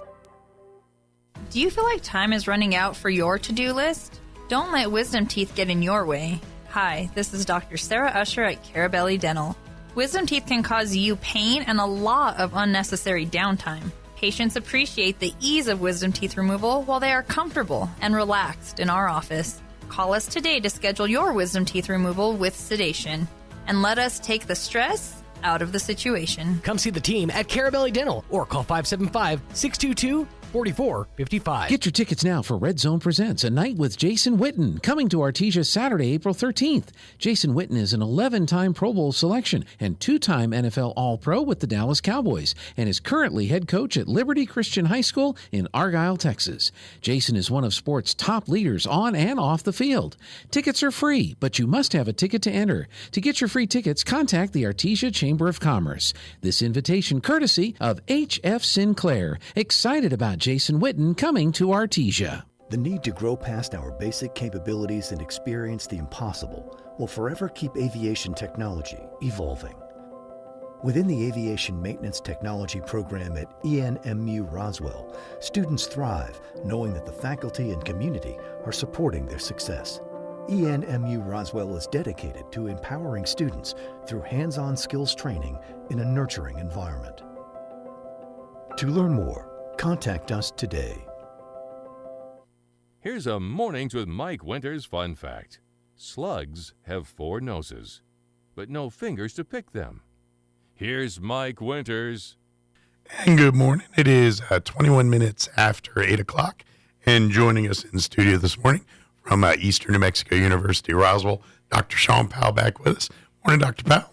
Good morning, sir. How are you? How are you? Happy New Year. I don't think I've talked to you in 2024 here. So. Oh, this is the first time. Yeah, so I'm been busy now. You guys are full on getting into the spring semester here now, and the vacation's wrapping up. Everybody's getting back. So how's kind of this first weeks here of the opening semester, spring semester? So today's the first day of class. Yeah. And we had a good Martin Luther King Day celebration and observation yesterday, and so I had a lot of community members come to the campus for that. I actually got to see. Sorry, I didn't. I thought I hit it. I didn't. I got to see on the news last night. They, I think it was NBC. I can't remember which one it was, but they did a nice story on the ENMUR Martin Luther King Jr. presentation. Had some of the audio from the couple of the guest speakers. Right. It looked like a very nice and well-attended event. Right. We had 3 speakers. One was our one of our community college board members, Jamila Miller, and she did a great job. She told a story about her grandmother and the importance that Martin Luther King had to her grandmother and how important those things and those lessons were in her life and development and just the family that she grew up with. And then Coach Clay, Brent Clay from the school district was there, and he did a very nice job of engaging people and talking about some of the lessons and some of the life and time struggles Martin Luther King Jr. had to go through. And then Hiram Williams gave some quotes and offered some observations on the whole event. So it was well attended. Like I said, there were a lot of community members there. So we were very, very glad that people came out, even though it was really cold yesterday. It was more like a Wyoming morning. Yeah, you might want to bundle up at the parkas and stuff here, especially in southeast New Mexico, where if it hits 40, we don't know what to do with ourselves. So, right. But I'm glad that so many people came out, and it's kind of not that we're on an island here, but let's face it, because of the culture, the makeup of this area, I don't know if a lot of people in this area may have fully understand or know, the message and what Martin Luther King did during his time here. And I'm not saying that people weren't impacted by civil rights here, but this wasn't Alabama. This wasn't where the hotbed of this stuff was taking place. So to hear people share their stories and share their experiences, especially to a part of the area where maybe there was not a lot of firsthand experience with some of this kind of stuff. I love that because it at some point, these folks, especially younger folks, as you get on to life, you're going to meet people, you're going to come across experiences. Some are going to be good and positive, some aren't. And so now some of these folks maybe will go back to some of those speeches and things they heard yesterday and said, that's what they're talking about. Right. And James Edwards was the organizer of the event. He had some other people helping him on a committee, and we appreciated all the services they did. There were some students that came from the Roswell School District, and they had provided some artwork and some questions that had been posed to them, such as what would you do if you met Martin Luther King? What would you want to ask him? Those kinds of questions, and had one of the students come up and present his responses to that. So I think these observations of past historical events and past historical figures are very important here in our country. Yeah, absolutely. Well, and this is a lesson as a bit of a history buff, and I know yourself likes that. History, and it's a cliche, but it is so true. You know, history repeats itself. If you want to know what's going to happen next, go back and look in history. It's reciprocal. It's, and I don't want to get doom and gloom, but look in the times we live in today, and look at the times leading up to World War I and World War II. You're going to find a lot of parallel things going on in history right now. And so that's why it's so important to study, so you can understand it and maybe hope to avoid some of the mistakes in the future here. So, absolutely. And hopefully we'll be able to come to some peaceful conclusions in some of the conflicts that are ongoing. It is seeming to be more of a worldwide situation right now where different parts of the world are engaged in conflict and combat and just ongoing warfare. And it's really something we ought to look at from a humanity side and determine how can we best move forward and resolve these conflicts. Absolutely. Try to live together in a more peaceful manner. We as humanity need to evolve, and that's the message, really, at the end of the day, that Martin Luther King Jr. was, we're all humans. It doesn't matter in the pigment of your skin. It doesn't matter if you're the whitest of white or the blackest of black. You're still just the same human being. And that's the message he's telling. And sure, are we a lot better than we were? But we still have a long way to go in getting that message to everybody here. So days like yesterday are days to advance us towards that goal of we're truly a colorblind race, a society of people. So, right. Well, and again, the campus is proud to be a part of these observation ceremonies, and we'll be doing more of these as we move forward, just to recognize past events. Well, the moment you don't, the moment people forget. That's why it's important to do these things every year, and to do, to keep it on the forefront, to keep remind people that it's never wrong to do the right thing. So, right. Of course, now that you're in the first week and stuff, I'm sure it's getting pretty geared up with other things, events and stuff. If you do, now that we're starting day one, new students and things, don't forget there's a lot of resources on campus and online to help you when you start hitting walls or having struggles here. Your college students, you're going to hit one at some point. If college was super easy, everyone would have a degree. So you're going to hit moments where you're going to have challenges. There are many, many, many different avenues to help you navigate those challenges. All you got to do is reach out and ask or get out and look for it. Absolutely. And if I have any words of encouragement for the students right now, I would just say, if you're having difficulty in a class, the first point of contact should be your instructor, or your faculty member is the one that's going to understand the material the best that's being taught in that particular section or that particular class. And so I would encourage you to talk with that faculty member, and then also go to our Learning Resource Center. We have tutoring available. We have a math lab. We have a writing lab. We've got other students and other subjects that are available. And we also have online tutoring that's available. And that is really the strength of Eastern New Mexico University, Roswell. And this is that, when we're always talking about why you should come to Eastern and all that, this is that thing. When the going gets tough, it's a small enough campus where you could walk up to the professor and say, I'm having trouble with this. Can you help me? Or, you're not a number. You're not in a class of you and 199 other people.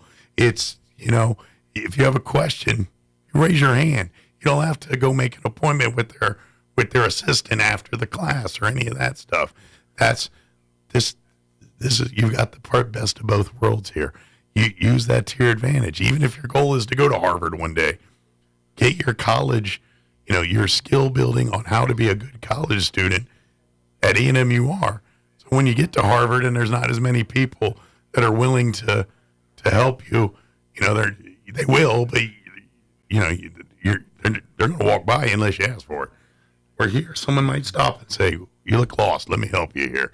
And that is the big advantage of ENMUR is to have that ability to when you feel overwhelmed or feel like this is above your ability, there's someone there to you just got to break it down, and here's how we do it. And that's why the student success, that's something that's so important at this level. And so that's what they strive is to, because at the end of the day, the college looks better and is better when there's a bunch of people with degrees saying, look, I didn't have anything, and now I've got an associate's and I'm halfway towards a bachelor's degree. Right. And there's no greater feeling in the world than when you've proven that you can do something in this world. When you, as a homeowner or as a family, when you buy your first home, that's kind of one of those moments. Getting that college degree or that certificate or that moment where you're walking across the stage, it's one of the most powerful things in your life. And once those things happen, you don't realize the other doors that open up, but the confidence you have to push through the doors that don't open up for you. And that's why this is such a great thing. So, well, and I just want to let people know whenever we do our in-services, we try to bring in an alumni speaker to talk about their time at the campus and what they've done since they've left. So this past Friday at our campus meeting, Evelyn Alvarez, who was a graduate of Early College High School and ENMU Roswell, and then a graduate of ENMU in Portales with a degree in business, is now doing an online degree in digital marketing, and she's 20 years old. Awesome. So she finished that associate's degree when she was 18. 2 years later, she had her bachelor's degree from Portales, and she's just talking about what she's doing now and the future and her plans. And she was very active when she was on campus in some of our club activities, and this, inspirational to hear her stories and what she wants to do with her life. I love when you have those stories of people that just take the baton and run with it. You know what I mean? Right. You give them an opportunity and they go gangbusters. It sounds like she's one of those people that said, hold my beer and just put her head down. And now the sky's the limit for her. And I'm going to predict she's only 20. She's not even close to being done yet. Right. I got a funny feeling we'll be hearing about her, maybe some of her family pretty soon. Absolutely. So that's a good thing. What other things we definitely want to make sure we get out there to people? So I just want to make sure people know we are in the process of hiring a livestock judging coach. We'll be announcing that soon. Our plan is to have a livestock judging team available to start competing next fall. Okay. So we want to hire a coach as soon as we can and get that person in place. And that's part of our ag program on the academic side. But it'll be a competitive team. They'll travel and go to livestock judging shows. And it's interesting for the livestock judging at the college level because the junior colleges or the 2-year campuses compete with the 4-year campuses. Okay. So in the ag side, it's all the same. There's no minors or majors. It's all one thing. You're competing whether you're a school of 200 or 2 million. Right. And gotcha. If the team had been functioning and been up and running, they would have been at the Western Livestock Show in Denver last week. Okay. So that's just one of the examples of events that they would travel to. New Mexico State University has a livestock judging team, and so we're looking at some correlations and connections there, as well as the ag programs at Eastern for academic progression. And then the other thing that we're working on is also setting up a air pistol and air rifle club on campus, and we're bringing in an NRA pistol coach who's going to do a certification clinic this weekend.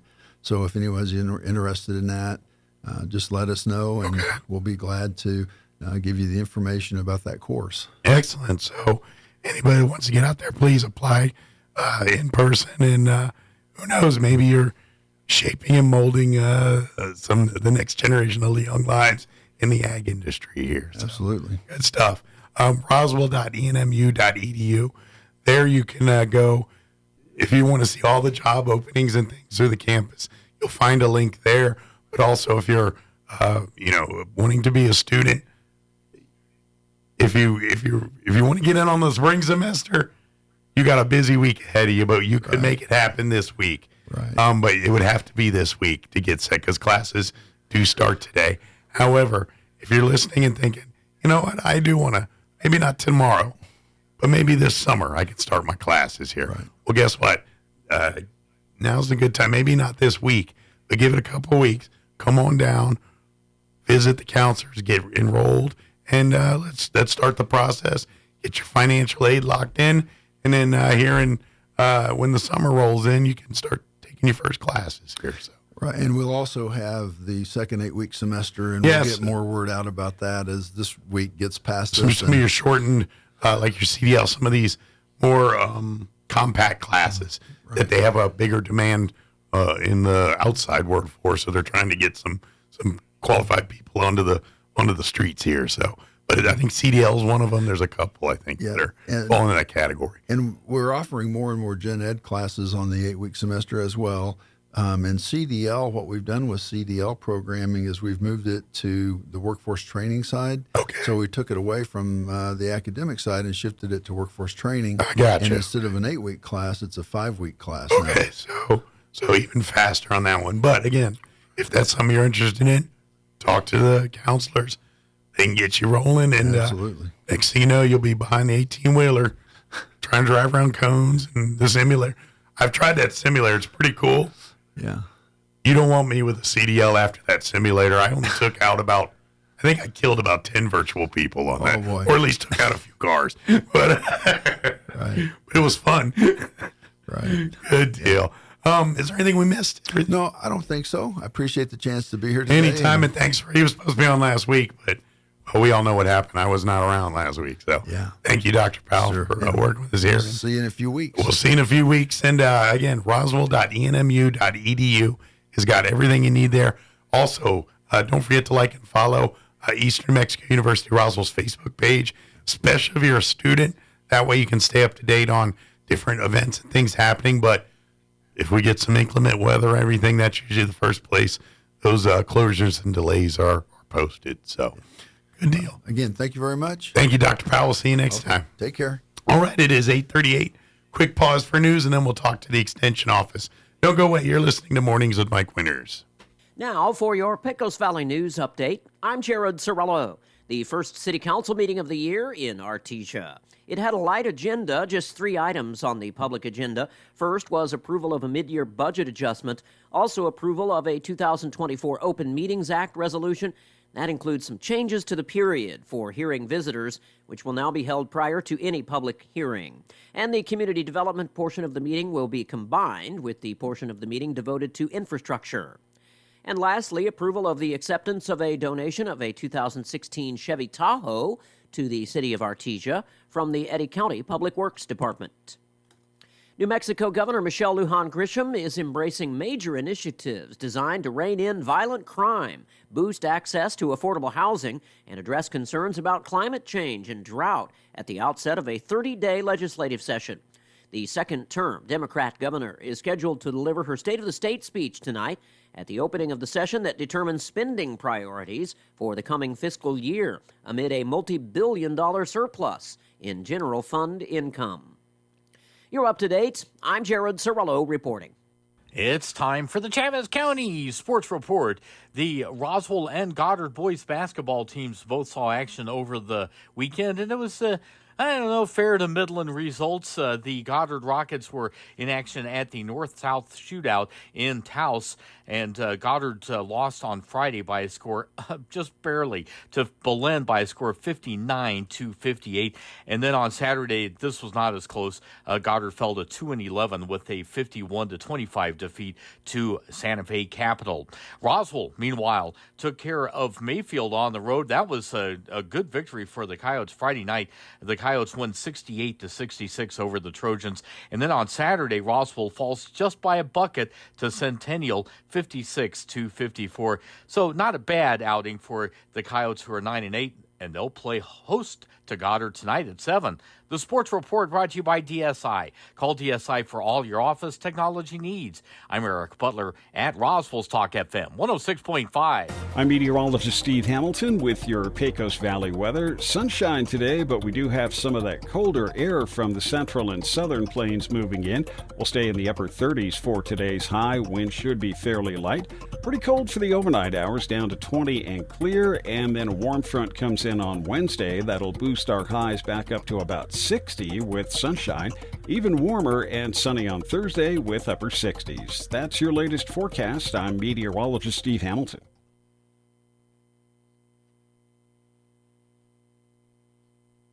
Here's a Mornings with Mike Winters fun fact. Sigmund Freud once believed that cocaine could be used to help treat a morphine addiction. Mike used bacon to get over his addiction to beef. Here's Mike Winters. And it didn't work. Now I'm addicted to beef and bacon. Good morning. It is 8:41. There's worse addiction. There's worse things you'd be addicted to, yes.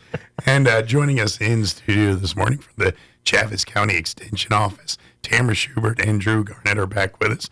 Good morning, guys. How are you doing? Good morning. Doing well. Happy New Year. Happy New Year. Yeah, which is a busy thing for you guys. Oh, my gosh. I can't the believe New Year's we're hits. halfway through the first month of the year. Oh, I know. What happens when you hit the ground running? It does. And pretty much every January, the Extension Office does exactly that. With between the gardeners and the healthy eating and healthy living folks here, it gets busy right here at the start of the year. So who wants to start first? Tamara stuff or Drew stuff? Well, I'll go if you're up for it. All right. I've got a lot going this week. So we just started Master Gardeners. The new course just started this week. And so we have 16 new Master Gardeners that signed up for that. So we're pretty excited about that and where it's going. This week. I got a question. Yes, sir. Once you're like officially a Master Gardener, can you get like a robe or something? A robe? Kind of a robe. Oh, a robe? Or something ninja. I don't know, something that so looks that like Master. Like a Jedi robe, maybe? You know, you do get a sweet name tag. Okay. So you can also add it to your resume. Yeah. You also are filled with a ton of awesome knowledge, and your garden's going to be one of the best ones on the block. Or an actual green thumb. Yeah, I think it gets like replaced as you're going through it. Yeah. It's just like a glowing green that goes, Master Gardener. That's it? No, really. Hey, well, I tell you what, you come out knowing a lot of stuff. It is fantastic information. Yeah, that's what I'm joking, but this is next level. This is really the science and the understanding of why plants do what they do, and how do you get them to do better than what you want them to do. Oh, very much. I mean, it's a crash course in all things horticulture, and it really is a fantastic program. And then on top of that, the Master Gardeners, they do so much community outreach and volunteer work. We had about 1,200 hours worth of volunteer hours that went in last year, and so we're only going to go up from there. And so we're pretty excited about it. Absolutely. And but now's the time for those that have signed up. That's going on. Yeah, that's already started. If you are interested in it, reach out to our office, reach out to me, and we'll get you on a list. So when the next offering is available, we'll be reaching out to you so that we'll get you signed up for the next one. Excellent. Now are the Master Gardeners back in the library every month doing their thing yet, or is that? So the gardening at the library is started back up this Saturday, and I'm going to be presenting on proper pruning techniques. So right now is the time to be pruning your trees, and so we're going to be getting into that and how to do it correctly. There's a lot of... it's not like cutting your animal's fingernails, is it? No, I get not creeped quite, out every not time I quite. do that. There's no blood involved unless you cut yourself. So in this case, so well, maybe I should add that safety tool handling You are as well. using sharp into it as well. objects. Yeah, you are using sharp objects. And so that is going to be Saturday, 10 o'clock at the library. So hope to see you there. Absolutely. Because they're free. Yeah. Oh, yeah. A wealth absolutely of information. Free. Absolutely free. And another offering that's actually going on, and it's not here in Roswell, but it is in Ruidoso. So it's just a short drive. You need an excuse to go to Ruidoso. Yeah, I know. anyway. Honestly, I may be taking advantage of this opportunity as well. So this is offered through New Mexico State University, but it's going to be in Ruidoso at the Two Rivers Park on Saturday the 20th at 1 p.m. And if you have ever wondered how to tap a maple tree for syrup, this is your opportunity. You didn't know we could do that here in New Mexico, did you? Well, if you go up to Ruidoso, they got some after gardening at the library, I'm probably going to head up there because I've always wanted to learn how to do this. And so I think this is an awesome opportunity. It is. Yes. So, again, that's this Saturday, 1 o'clock at the Two Rivers Park in Ruidoso. And so it is going to be an awesome opportunity. If you forget what I just said, don't forget to check our Facebook page. We did post this just recently. So another great opportunity that's going to be going on Saturday. Trust me, you want to be there for this? It just evoked a childhood memory for me. My grandparents, my dad's side, they're from upstate New York, Binghamton, New York area. That's where they grew up. That's where my dad grew up. That's where I go in the summers for, visit grandparents and all that. But it's not Vermont, but it's not far from Vermont. And of course, people don't know Vermont's known for their maple syrup. That's one of their, but up in upstate New York, there was a maple syrup farm within a hop, skip, and a jump from where my grandparents lived. That's awesome. And we would go up there to buy maple syrup, but you could literally go and see all of that and literally taste it out the tree almost. It was like, that's awesome. It was so cool.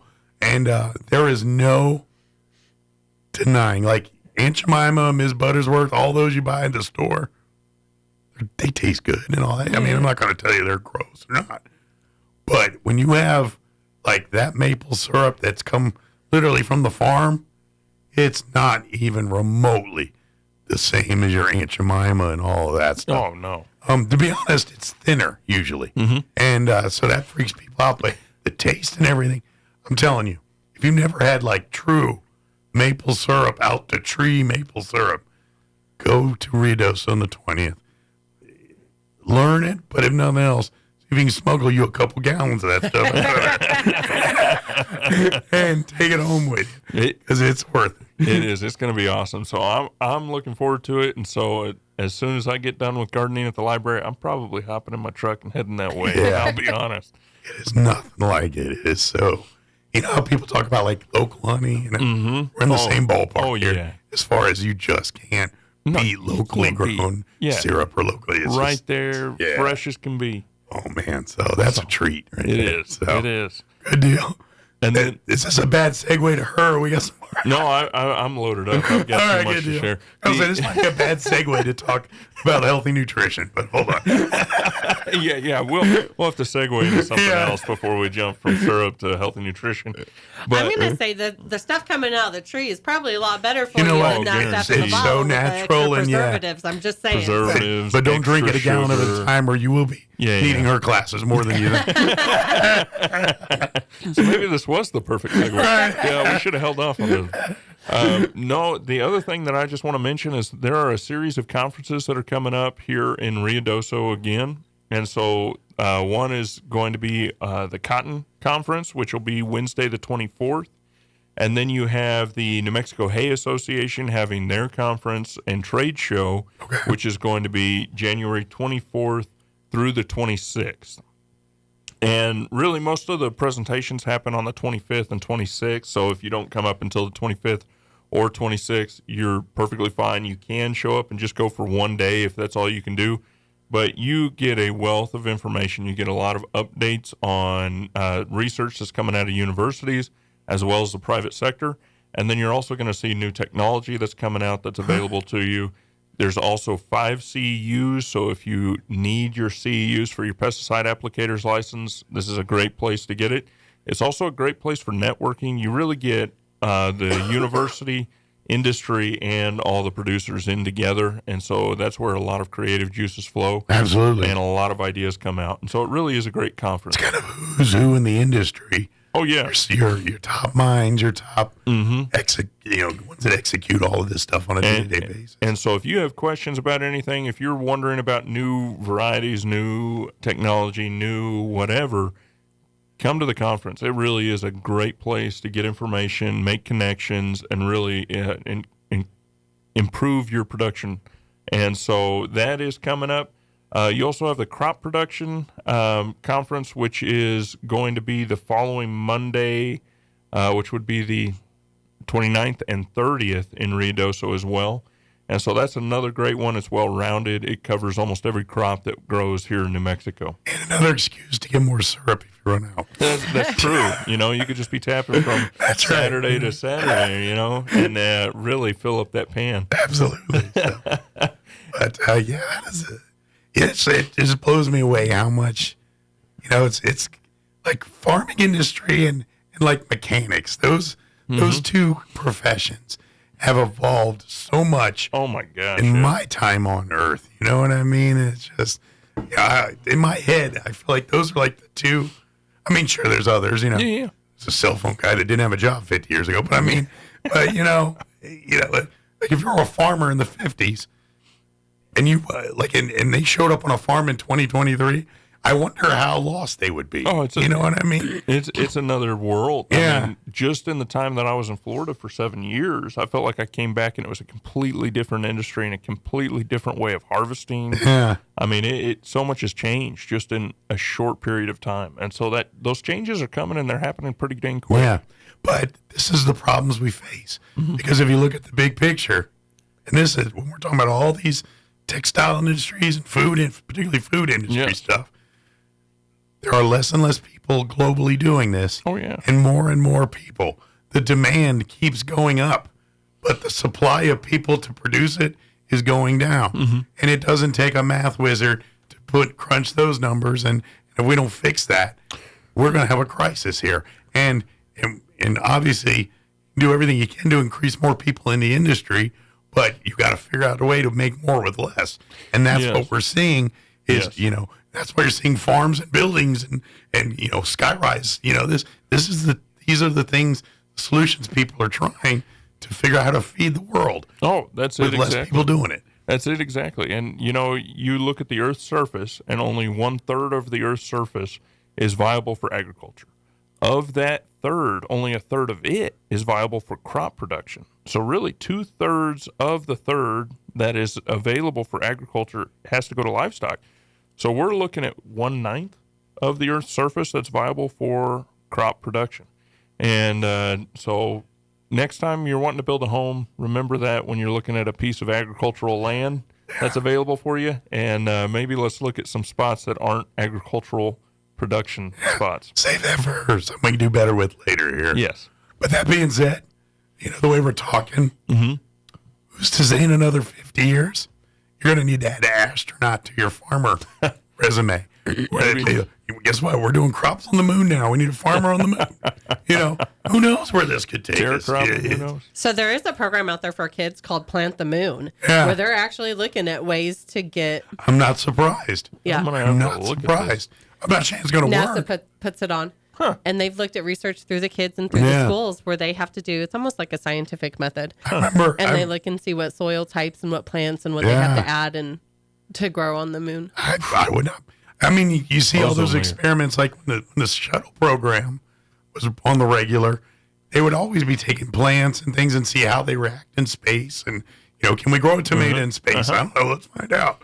That's all of that's leading to something. Yeah, they were looking at a lot of hydroponics at one point to see about for long-term flights in space. But it was interesting. Well, because let's face it, if at the end of the day, and I know we're getting way off topic, but if we want to explore the outer reaches of the galaxy, we got to figure a way to sustain human life to get there. And one of them is, because it takes years to get to these places. Oh, yeah. One of them is growing your own food and how you going to live, how you going to do all that. Producing oxygen. Yeah. Yeah. All right, now that being said, we probably should shift to back to Earth here and talk a little bit about the other side of the extension office for folks that really don't have any interest in getting their hands in the dirt here. Where the moon dust. But this is the time of year where now your classes for folks with diabetes, your cooking. This is that time of year where all of that's firing back up again. It is. So it actually kicks off today. So our Prevent T2 program, which is Prevent Type 2 Diabetes. It's a year-long program for those that are at risk for diabetes. It actually kicks off today at 4. So if they haven't signed up, it's not too late. Come on down. That's right. Get your name tagged, just like The Price is Right. Come on down. And we'll put you up on the Showcase Showdown right there and get you ready with Roddy. But this is a great class because it's designed to obviously educate you and show you how to get a lifestyle of healthy eating without, making it seem like you're eating rabbit food all the time. But the other part is you're doing it with people that are kind of in the same boat. They're all learning it together. So when you stumble, you can hold each other accountable. When you succeed, you can cheer each other on. When you're struggling, you can be accountable for each other. Because we all hit the days where it's like, let's go to the gym. It's 3 degrees out. I'm not going to the gym. And then Come break ice with us in the morning. Yeah, Get you working. Exactly. So that's what I love about this class is not only do you get the resources and the material to succeed, but some of the parts that create hurdles when you're on that path are there to help you navigate those too. Well, and that is the great thing about having the group like this. And like I said, it's a year-long class. The first 3-4 months we meet every week, and then we kind of taper off to twice a month. And then at the end, we taper off to once a month. And so you get to know the people in your group, and thoughts, ideas, and suggestions are given. So if you're struggling with something, maybe someone else is too. And they've got to, oh, hey, that worked for me, or this works, or try this. And so it's a program that actually, it looks at every aspect of your life, from sleep to stress and everything else, and how that plays a part in your body and your blood sugars. And I know enough with diabetes, just how it is and the thing with, type 2 diabetes, particularly, it's like how it's treated may not be the same person to person. Like what medicines and what techniques worked with one person may not be as effective for someone else. But so when it comes to like your doctor and your meds and what to take, that's kind of that conversation. But when it comes to the foods you can eat, things like that, that's pretty universal. And while you and your doctor are kind of playing the medicine game to kind of find the right combination, you're going to find that will start balancing itself out when your diet turns into something where you're kind of regulating how many carbs are going in or how much. And so we're knowing when it's too many to back. You'll start seeing those numbers come down. But, that's the one thing that's universal is what you put in, it does impact. Some will be more impacted than others based on a lot of factors. But that's why this class is so, where you have each other, but you got to stay in concert with the doctors and stuff because, like you said, your body reacts differently to things. And that's what we're learning with diabetes and all that kind of stuff. That's why it's not like 30 years ago, they said, you got diabetes, take some insulin. It's not like that anymore. There's many different levels of all that stuff. So. Yeah, there's lots of things they can do, and that's the great thing is they have a lesson each week, and it does give them some insight as to it's not all about the food we eat, how we exercise and how much sleep we get, and all of that plays a part in our blood sugars and stuff. Yeah. Your body is like look like a barometer or a thermometer or something that you're measuring something with. It reacts to the environment it's in and what you do to it, and these are the indicators that are telling you, hey, you need to do this or you need to stop doing this. So that's kind of, but that's what this class shows you. And the other part is, yes, it's a healthy thing and all that, but kind of getting back to what you're saying before, it's as much a social group as it is a health group, if that makes sense. Because at the end of the day, now you got some friends. Oh, by the way, they're kind of in the same boat. You don't have to worry about where to go for lunch. You all kind of want to go to the same you know what I'm place. saying? Yeah. You don't have that where you got the one that wants to go to McDonald's. You're like, it's not my best option for me right now. Can we someplace that has salad at least? You know, but that's what the great thing about you might. Next thing you know, you got friends that you're having with for the rest of your life. So I guess come by. I guess they can call if you have any questions. They can today. call. Absolutely. They can call if they've got any questions. And like I said, it kicks off at 4:00 today. And so it's not too late to get involved. Absolutely. Anything else we want to mention? So 4-H open enrollment's still going on. January's sign been up. our busy month. We've got lots of programs kicking off right now. The kids are starting quilting, fibercraft, shooting sports are going on. So open enrollment until the end of March. So if they haven't come and seen us about that, it's a great program to get involved in. Lots of options for the kids and lots of community with that. Oh, yeah. Lots of different ways for your kids to get involved and do things. And believe it or not, there are aspects of 4-H that have nothing to do with farming and ranching. Yeah. So if your child's not into that, don't let that be a deterrent for not being something that 4-H would be a fit for. If they love shooting or they love computers or they love many of these other, maybe they love to cook. Maybe they love to create, weaving. Maybe they, they're creators, whether it's wood or crafting or sewing or quilting. There's lots of different ways to create through 4-H. So you don't have to touch a pig or a cow and still be very involved with 4-H. Yeah. Come and learn how. Something for everybody. Absolutely. Well, and with that, our extension club trainings are kicking off too. Our first one's going to be February the 1st. And so those topics change every month. And they're typically on the first Thursday, but come join us. Drew's got one in there too. He's going to do something on pruning rose bushes, I believe. Oh, yeah. Maybe news to him right now. But Well, we'll add that to the calendar. Get rid of the thorns. I think that's step one. But absolutely, there's lots to do. And again, looking to meet people, make friends. Those are just as much social clubs as they are activity clubs here. Absolutely. So please come by the extension office on Chisholm there, 200 East Chisholm. Yep. Or call. What's the phone number? 622-3210. Excellent. And don't forget, it's under New Mexico State University, but the Chaves County Extension Office also has Facebook. Absolutely. You can shoot messages or ask questions through there. And then don't forget, come out to the library on Saturday for the next Master Gardener class here on pruning, tree pruning for the winter. What time is that again on Saturday? So Saturday at the library, gardening at the library is at 10 o'clock. 10 a.m. And then if you want to learn to tap maple trees, Ruidoso at 1 o'clock. That's right. Bring your own bucket. Just kidding. They'll have, I don't know, maybe. They might have their own jug. So thank you guys, and we'll see you here next time. Appreciate you, Mike. Thank you. All right, you're listening to 106.5 Roswell's Talk FM, KEND, Roswell, New Mexico. News in progress. For compensation and could be paid within 60 days after accepting your settlement with your VA benefits fully protected. You may be entitled to a significant financial award for your Camp Lejeune claim, but you must act now. Call the James Harris Law Camp Lejeune helpline now to get the compensation you deserve. We're already fighting for thousands harmed by the water at Camp Lejeune. Call now.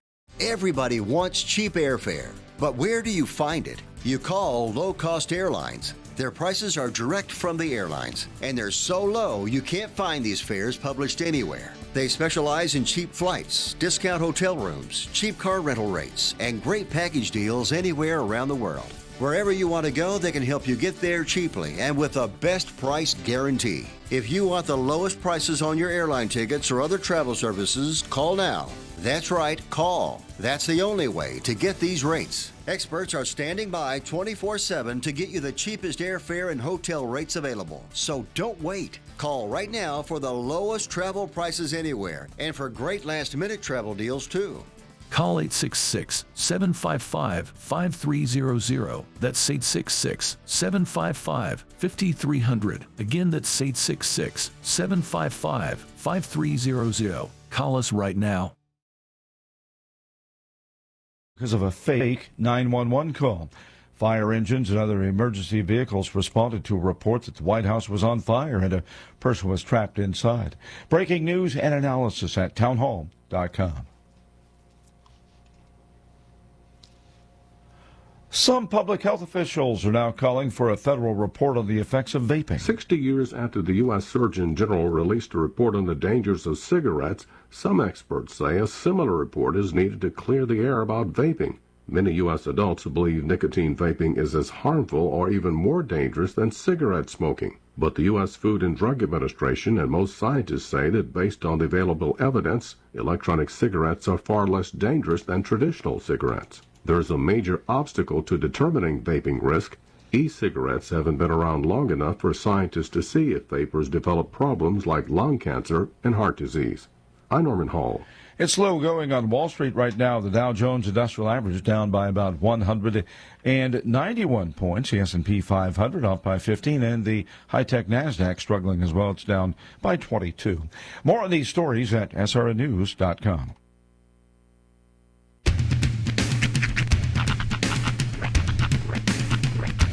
What in the wide, wide world of sports is going on here? I promise you, whatever scum did this, not one man on this force will rest for 1 minute until he's behind bars. Now let's grab a bite to eat. Yeah, come on. I feel the hot wind on my shoulder and the touch of a world that is older. I hit the switch and check the number. I leave it on and then I slumber. I hear the rhythm ringing through it. Flamenco guitar and cumbia music. I hear the talking of the DJ. The devil listen, what does he say? I'm on a Mexican radio. I'm on a Mexican world radio. Broadcasting live from high atop the J.P. White Building in downtown Roswell, New Mexico. It's Mornings with Mike Winters on 106.5 Roswell's Talk FM. Is that what I sound like when I talk? Now, here's your host, Mike Winters.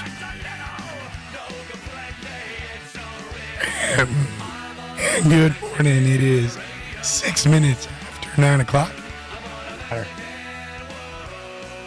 Oh, you want to did its thing again? Good morning. There it goes. Down 2. Now it's coming back. I got to turn that crank on the front of the old car to get it fired up there. Welcome to hour number 3. Trace and Piernos. Bees. Oh, Mornings with Mike Winters. Right here on 106.5. Hour number B's. Be there. But Mornings with Mike Winters. Happy Tuesday, everybody. Mm-hmm. It's getting better. He said, Happy Tuesday, everybody. I can't. I have trouble starting a sentence. Once I start it, I can kind of get it going and then follow it out. It's just firing up the voice. I try to push, and it just turns this till something starts rumbling there. Talking like this is like having to drive everywhere in first gear. Yeah. Like you can't drive faster. If you drive faster in first gear, it goes off the rails. That's basically how Mike has to talk right now. Yeah, it's got to get out to where you can understand me. Mm-hmm. But it is way easier to do that now than it was even yesterday and the day before that. Right. And there's been moments like this morning, I was in the showering, and I usually get up before Kim. Not always, but usually. This morning I was already in the shower. Right. And I had not said a word yet. And so I'm in the shower, and then Kim gets up, and she comes into the bathroom, and then she turns on the light, and then says, good morning or whatever. And I went, morning. And it went, That's delightful. It came out just as morning. And I was like, hey. And then I was like, oh, and then it went, but I was like, and she goes, for a minute, I heard you. And I said, yeah, it's peeking in and out. And it's happened a couple times here where I'll peek in and hey, it sounds like me, kind of, sort of. So this is the first time I've heard me in a week. So I'm actually in a better mindset. I ain't gonna lie. This is kind of messing with my psyche a little bit here. Sure. I know it's gonna get better, but it is so frustrating. Particularly when you're for a living, your job is to talk on the radio. It is so frustrating for the one thing that in my head I think I'm good at. One thing. Right. I can't do it. And it's the one thing you're not able to do. And I'm not gonna lie, there's days I'm like, oh, you get a little sour. And I've had a few moments of that where I'm just like, screw it all. I'm tired of this. Right.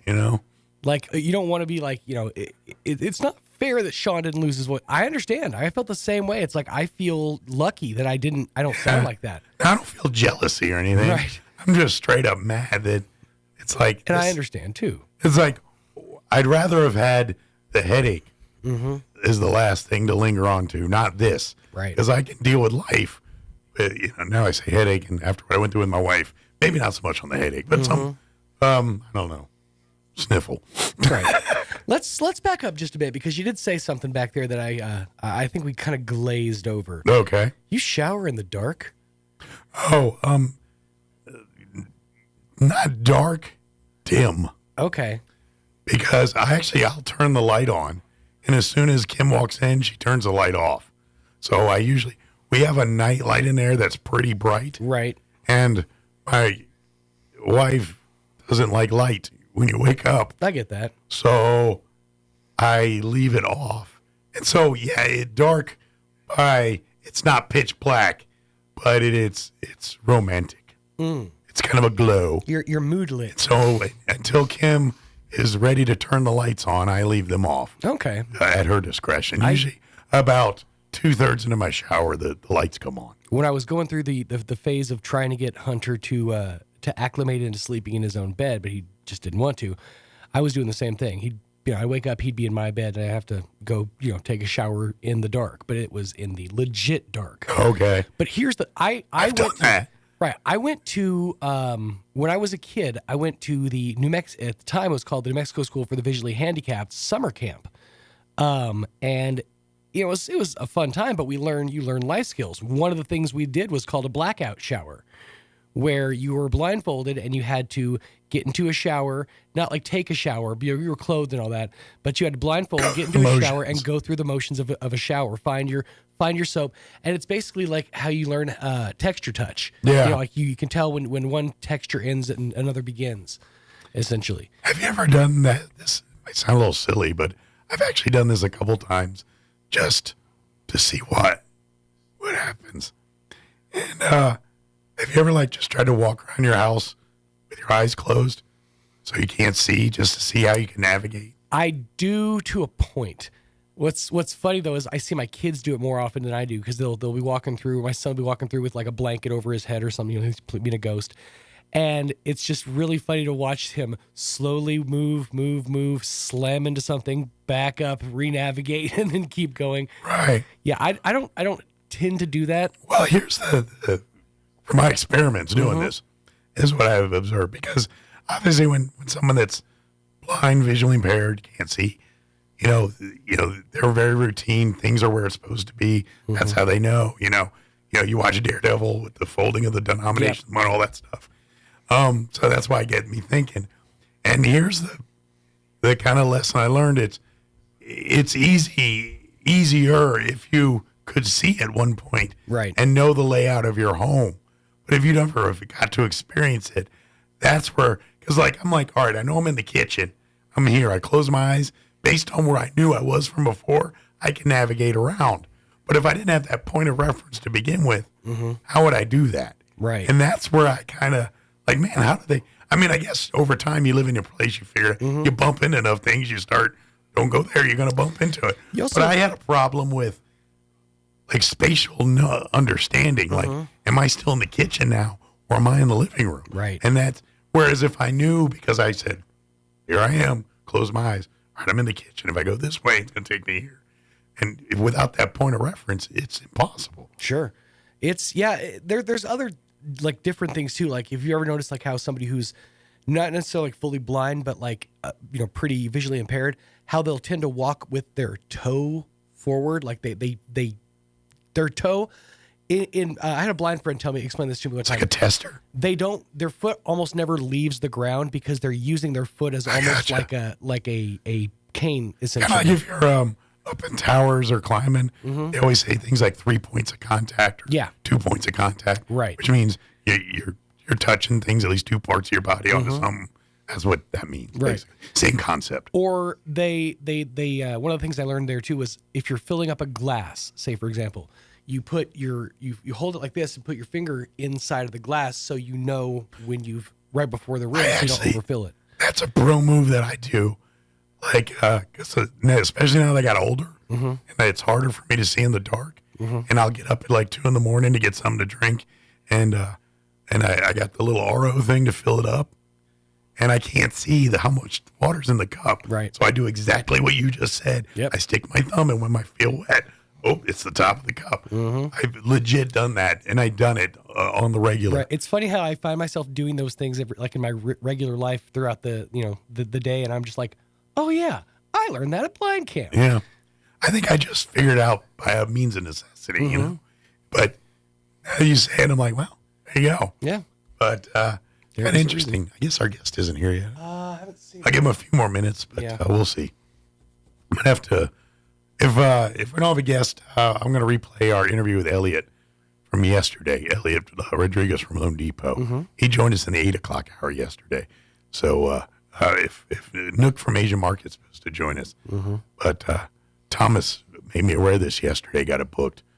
I wonder if there was a miscommunication there. Well, we had her booked yesterday. I too, thought right? Friday. Or Yeah, Friday, it was, yeah. And I don't know about that one. I just came in. It was on the board. So I'm assuming you talked to him. that was through Thomas. Okay, well, we got it booked here too, so we'll see. All right. Hopefully Nook comes in. Come on, T-Bird.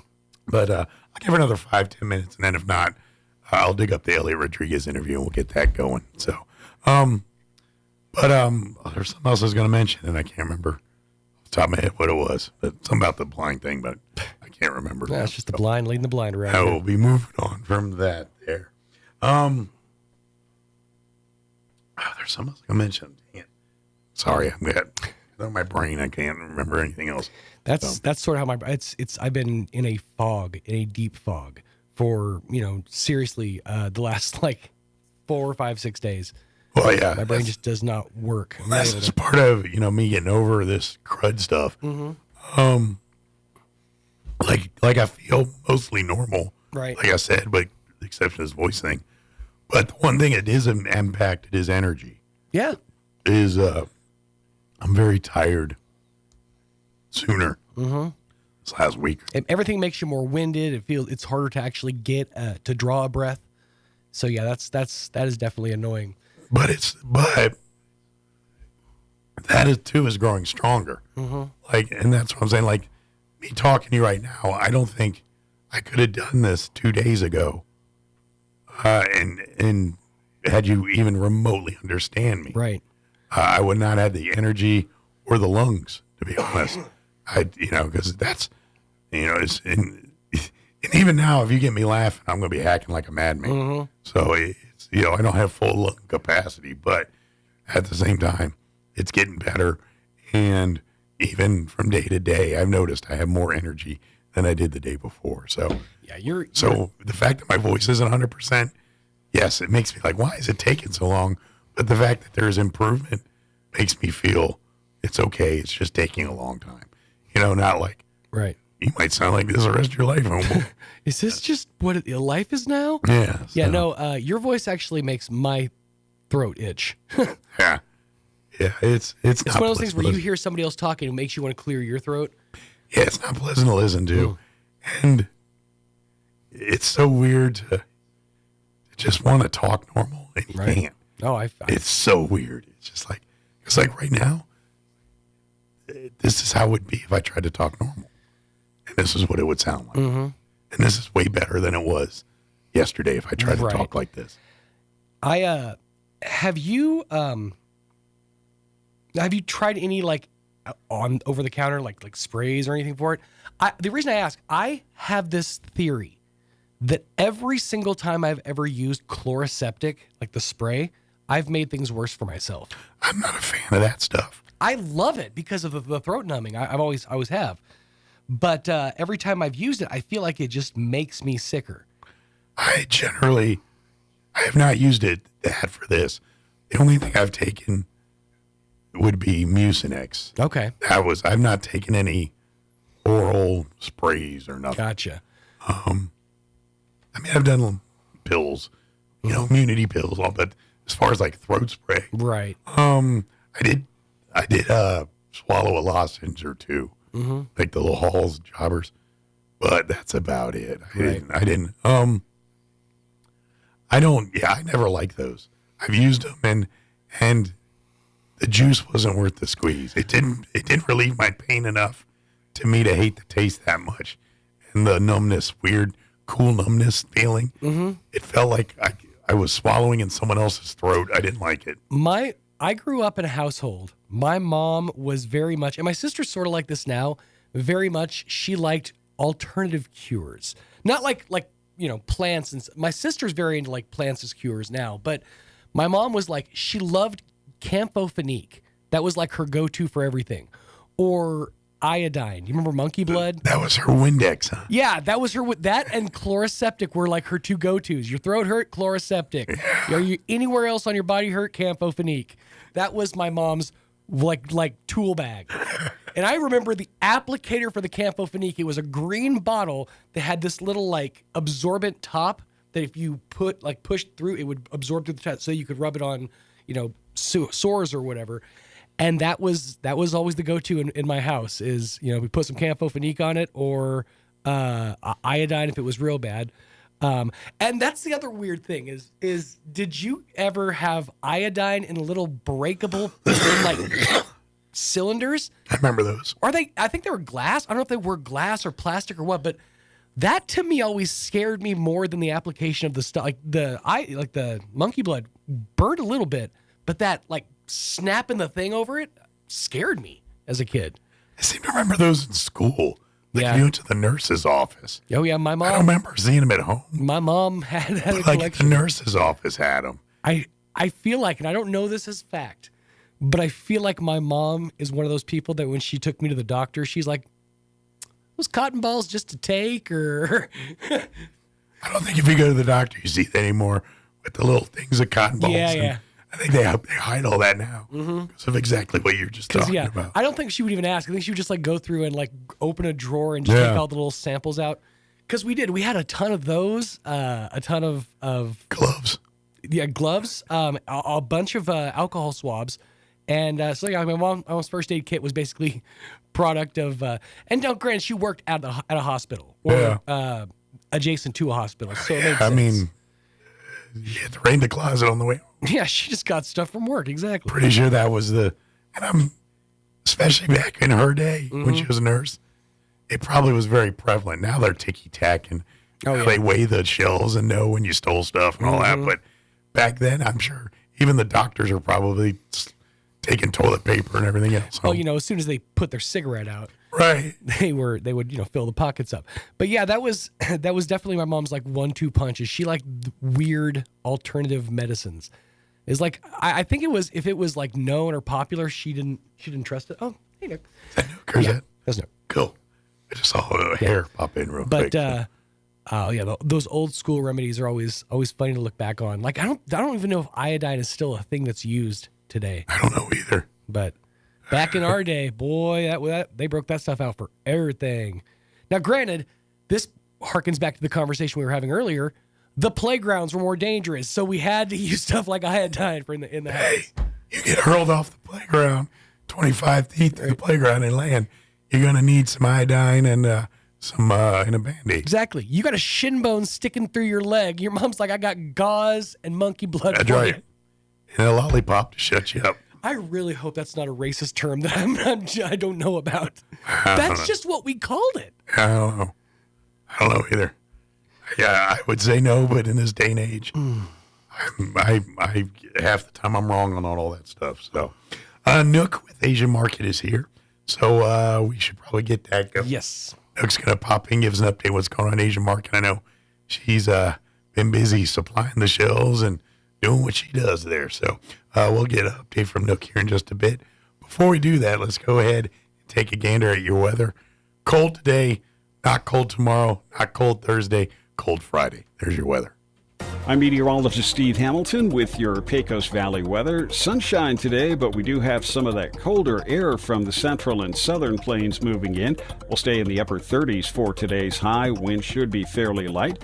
Pretty cold for the overnight hours, down to 20 and clear. And then a warm front comes in on Wednesday. That'll boost our highs back up to about 60 with sunshine. Even warmer and sunny on Thursday with upper 60s. That's your latest forecast. I'm meteorologist Steve Hamilton. Thank you, Steve. Currently 14. Yeah, we're up to 14 degrees here in Roswell. Humidity is at 47%. Winds currently out of the south at 7 miles per hour. We're not getting out of the 30s today. Sunny skies, 38 for a high. Winds will be out of the south at 10 to 15 miles per hour. Tonight, skies will be clear with an overnight low of 17. South winds 5 to 10 miles per hour. Sunny on Wednesday. Warmer. Tomorrow will be up in the 60s. 61 for a high there. Winds will be out of the south at around 5 to 10 miles per hour. Tomorrow night, partly cloudy, overnight low of 35. Northwest winds at 10 miles per hour. Thursday, we're going to be in the 70s. Sunny and 71 on Thursday. Northwest winds 5 to 15. Then Friday, we're cold again, back down to 41 degrees under mostly sunny skies. And then for the weekend, Saturday, mostly sunny and 44, partly cloudy and 63 on Sunday, 55 on Sunday, 63 on Monday under partly cloudy skies. So cold today, nice the next 2 days, cold again, then gradually getting nice again. You'll sound like me before the end of the week. All right, it is 9:25. We're going to take a quick commercial break, and Nook with Asian Market will join us. Don't go away. The Artesia Arts Council presents Gunhild Carling, Sweden's Queen of Swing, Saturday, January 27th at the Ocotillo Performing Arts Center in downtown Artesia. Gunhild Carling and the entire family of musicians, singers, dancers, and more promise a dazzling evening that you and your family won't soon forget. Pre-sale adult tickets are $35 and $25 for K-12. Week of show tickets are $45 and $35. So get yours early at artesiaartscouncil.com. Enjoy the marvelous Gunhild Carling, Sweden's Queen of Swing, 7 p.m. Saturday, January 27th at the Ocotillo Performing Arts Center in downtown Artesia. Paid for by Artesia Lodgers Tax. Garlic has been around for thousands of years and is one of the world's favorite seasonings. Without garlic, most of our food would be dull and boring, kind of like watching C-SPAN. Hi, this is Jim Gill from Roswell Seed Company. If you like to cook and like to grow things, you ought to try growing your own garlic. Come by Roswell Seed Company and we'll show you how. And next August, you'll have fresh, homegrown garlic to make your food taste great and keep the vampires away. Pecos Valley Production is excited to announce their online ordering has never been easier because now you can order from PVP online in Spanish. Simply head for PecosValleyProduction.com and switch the tab on the bottom left of your screen from English to Spanish. Now it's never been easier to get access to the healing and calming products you need simply and affordably. Just log on to PecosValleyProduction.com and switch the tab on the bottom left of the screen from English to Spanish. Pecos Valley Production. Dairy to dank since 2016. Must be 21 or over with valid ID to purchase. What's the buzz all about? The Honey Depot, Artesia's little store with a whole lot more. You'll find an unbelievable selection of one-of-a-kind gifts and decor. Everything from candles to soaps, books and Bible study journals, home decor, local honey, seasonings, candies, and more. Not to mention a staff that's sweeter than honey. So buzz on in. If you can't find it here, you probably don't need it. Open Tuesday through Friday, 11 to 5:30, Saturdays 10 to 6, closed Sunday and Monday at 104 West Hermosa Drive in Artesia. Shop local. Shop Honey Depot, the little store with a whole lot more. Innovation, service, integrity, and knowledge. J.S. Ward & Son Insurance Agency. Auto and home, life and health, personal and commercial. Bonds too, since 1925. We have the coverage for you. Innovation, service, integrity, and knowledge. J.S. Ward & Son Insurance Agency. Here's a Mornings with Mike Winters fun fact. The Goodyear Rubber Company researched and concluded that shoes wear out faster on the right foot than on the left. To fix this, just walk backwards for half the day. Here's Mike Winters. Good morning. It is 28 minutes after 8 o'clock, and joining us in studio this morning, Nook with Asia Market back with us. Good morning, Nook. Good morning, Mike. Good morning, Roswell. I have to say, Merry Christmas, kind of late, and a Happy New Year. That's right. It's a little late, but hey, better than Better not late coming. than never. That's right. Right. Well, happy 2024. Oh, thank you. And of course, things are looking good. Yes. At Asia Market for 2024. Yes, sir. New stuff coming in. Yes. Cooking meals. Yes. Just doing what you do every day. A lot of new cutie product coming in. Good deal. Just the first week of January. Excellent. Well, for folks that have never been or heard of Asia Market is located on South Main.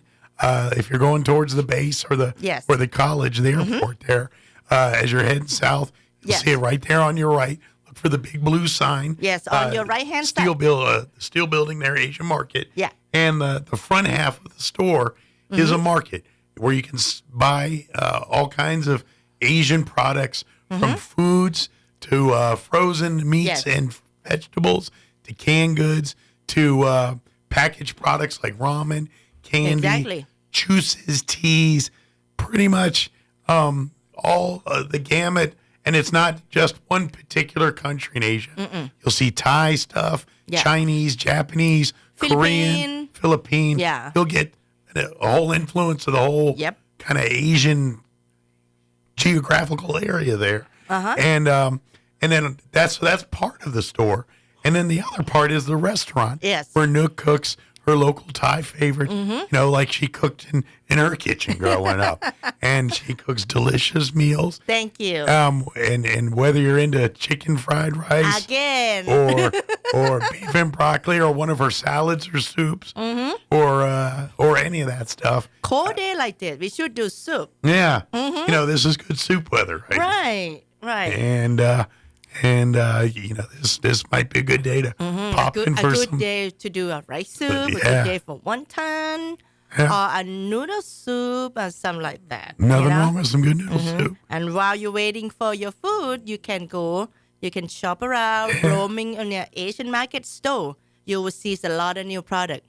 You'll see a lot of my store now turned into pink and purple store because we got so many of the Hello Kitty coming in. Hello Kitty fans. Yeah. You need to come in. And this is exactly direct from, is that Japan? It's Japan, Chinese. I think Hello Kitties is everywhere. Is it? Okay. I didn't know if they're oriented from Japan or China. Yeah, but mainly is if you got the one from Japan, don't be surprised about the price. Gotcha. Because everything from Japan is it's from this isn't like repackaged from America or this is originally. This is exact same product you would find on the stores if you went to a market in Japan. Yes. Exact same product. Yes, same exactly thing. So that's what's cool about it. So if you wanted, like, if you see, even if you maybe watch like TV and you'll see like a show about Japan or Thailand, they talk about the various culture and the foods, and you're like, man, I'd love to try that. Pop on into Asia Market. Yes, you may just find it on the shelves in there. Right. And that's the cool part about it. And then right now is if you are anime, right? Yeah. Anime fan. Yeah, we got a lot of anime drink. And next week I will have about 6 or 7 pallets in with a lot of anime, a lot of sauce that we're running out, a lot of new product, and also a lot of the product that we normally have in our store. I'm gonna try to bring it back. Okay. If they have it, no promise. Promise. Well, and that's kind of the nature of what you do is because all of your product comes from Asia. Yeah. You're kind of at the mercy of what's available and what they send you. And obviously there's more demand for these products where they're at locally. Yeah. So they've got to meet that demand first. But, then it's kind of like, well, you know what? We have enough of this Hello Kitty that so we can now ship it to the States for people like Nook. And so Nook is just not the highest on that priority chain because they've got to take care of people that have more demand for it there. Right. But that being said, short of you going to Thailand and buying it yourself, this is going to be the easiest way for you to get these products and get these things. Right now, right at this moment, the one that's short on the market is the Samyang the pink one, carbonara. Okay. That one I tried to get it back into my store. I just got it in a week or two, and you know what? It's just going nuts. Not even 2 days on the shelf, gone. All right, so It's keep just checking back. wow. Mhm. It gets on as quick as it shows up there. Right, So. but I will try to get it back in again next week. I already placed an order, but like I said, there are no promise. Yeah. If I can find the send other it, guy to get back in, then If they got it, they'll send it. If they don't, they won't. That's exactly kind of how it is. Mhm, but I do my best, try to put back on the shelves. Sure. Mm-hmm. And I imagine, too, sometimes they ship it, but because of it being international cargo, Right. there's a lot more stringencies on it when it lands in New York or wherever it lands My for product the first time in the more- United States for inspections and all that stuff. So that Sylvia- can slow down the process, too. Yeah, Sylvia, this side of the country, mostly my product is come through California? California. Gotcha, okay. California and San Francisco. Gotcha. I guess it just depends. Yeah, it If depends on how you're close. in Ohio, it'd probably come in Right. from New York or It's- something. Yeah. Depending on how close of the port of entry. Sure, it makes Uh-huh. sense. Yeah. But that's also a variable Mhm. when it comes to getting items for your shelf. Right. Because those just don't roll in. They say send them. They're like, no, that's from China. That's from No. Japan. We need to inspect it, make sure everything they have to do complies a with everything we're supposed to comply with. big old cargo ship and Yeah. take about 45 days from Asia to America. The slow boat to China. It literally is Yeah. what it is. Not a sailboat. Yeah. Not a paddling boat. That's right. A slow boat. Take Yeah. about 45 Yeah, days. it's a slow boat. Yeah. It gets there when it gets there. Yep. But that being said, she's always updating constantly. So come back and check in. And that's Yes. it's kind of neat. You could come into Asia Market today and then go in next week and find different products and different Exactly. things. So always come back and check. Yes. But also don't forget, if you want the equipment, like if you want to make your own sushi Yes. or you want to make your own sticky rice, she has all of the equipment that you need, the rolling mats, the woks, the proper tools to stuff do to the make job. it. Yeah. Mhm. So, and she'll even show you how to use it if you ask nicely. So, Uh-huh. and then if you completely can't do it, just go to the back of the restaurant and have Nook make it for you. Don't come to me when you have a restaurant. And not when she's busy. But, You might not going to see me. but if you can't make it, she'll make it for you. In the Yeah, back there. somebody can help you. There you Uh-huh. go. Good deal. So you brought some stuff for us to try Yes. I got some cute stuff here. All right. The Hello Kitty. today. Hey, Sean marshmallow. Jocelyn, you want to come in and try food? So we got some Hello Kitty candy, it looks like. Yes. And this one, I got the, what is that thing? Soft candy. Peach flavor. It's a Hello Kitty, too. Okay. Uh-huh. All right, let me Here we turn go. some microphones on here. They can talk more. This is poofy. It's just so cute to him to open the Hello Kitty bag. Look at that. It's so cool. She's a personality. I don't know why I'm trying to like this here. I'll have to tell you. That's a soft candy. There we go. And this is peach flavored. Yeah, that's a peach flavor. Peach and this marshmallow. I never tried it. So it's yet. kind of gummy like. Smells Yeah. fantastic. You know what? Hand The this out person who here. is so excited about the Hello Kitty is my daughter. It's like marshmallow. Yeah, it's a marshmallow. I actually have a box of 30 mystery Japanese snacks coming hopefully today or tomorrow or one of those days. Really? I'm really into like random stuff like this. I watch a guy on YouTube called Dancing Bacons. He basically just goes to different stores in like Taiwan, China, and stuff like that. Uh-huh. And he just goes to like 7-Elevens, which by the way, 7-Elevens in Japan are amazing. Those things are like Buc-ee's here. Holy cow. Oh, and they're filled. Oh, they're good. This surprises me in a good way. I got that You peach. got the peach candy. Soft Where's candy. your- Sean, can I have one of marshmallow, course. please? Don't hog it for yourself. Come on, we got to try. Johnson's got it. Where's the peach? Right here. Oh, yeah. What I like about this, What flavor? it's not sweet like I expected it. No. I expected it to be real sugary. Mm-hmm. It's not. But as you bite into it, and you get kind of the juicy in the middle, It tastes like a that's peach where you tea. pick up the peach. Like a peach tea. Yeah. And to be honest, it tastes way better than that sugar. It's like, it tastes weirdly enough more natural. Like I like the artificial peach flavor. I'm not even usually. a peach fan, But this is a pleasant surprise. This is really I good. would actually really eat another one of these. I'm not a fan of marshmallow, but I like this marshmallow. I usually don't like marshmallow candy, Me but neither. those are really, really good with the filling. It's good. I'm a huge Snowball fan. My daughter. Peeps, I could take or leave, but I love Snowballs. My daughter is the one who get into this kind of stuff. Oh my gosh, she back from school. Mommy, it's so cute. Can I have this? Can I have that? I think she eat all of the Hello Kitty. All my profit is going to her tummy. I didn't make any profit, folks. I have seen her, put in her work too. She cleans shelves. She'll bring orders up from the front. She trained my employee. Yeah, by 9 years old. That's what your employee was telling me last time I was in. She goes, "Yeah, she trained me." I'm like, "That's dangerous. Yeah, you got a mini mogul on your hands." This is like a marshmallow meets a jelly donut. It's good, That marshmallow is good. And I wouldn't expect the Oh, filling I should too. have not tried it. I'm gonna go back to my store and try to grab one back, and then try to eat it. That one's bad. They're both good. The marshmallow is my favorite of the two. That's my And it latest just- snack. I love that one. It wouldn't be Nook if she didn't bring something shrimp flavored. No, something I loved it. Oh, of course. I didn't have my breakfast yet, so I this is gonna love- be my breakfast. I love shrimp. My shrimp noodle flavored snack. stuff too. All right. That open? I have a person. I told That's I got a told nice him, smell hey, to it. this is a very very good on a Police here. car ride, a snack while you're traveling. And now that person is kind of like. And these are no, it says out of the shell.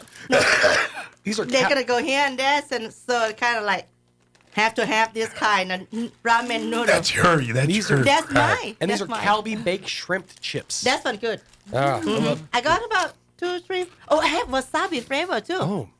On that one, I have garlic. I have lager, original one, and then I have wasabi. That was lighter than what I was expecting. Because usually when you see shrimp flavored, you expect like real ocean flavored. Oh, you like it? You know like these it. That's are? my car ride snack. You know what these are? nice. Shrimp flavored handicap hot fries. Right. Oh, I like that a lot.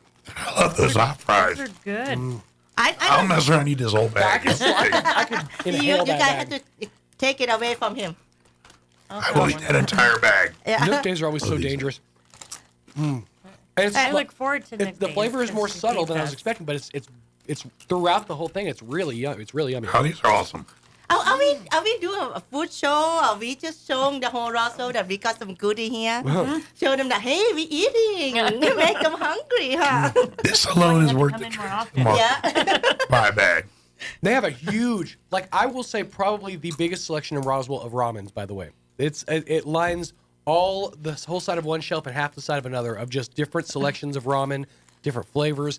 There's a line that you carry that's notoriously the hottest ramen on the market. Mm-hmm.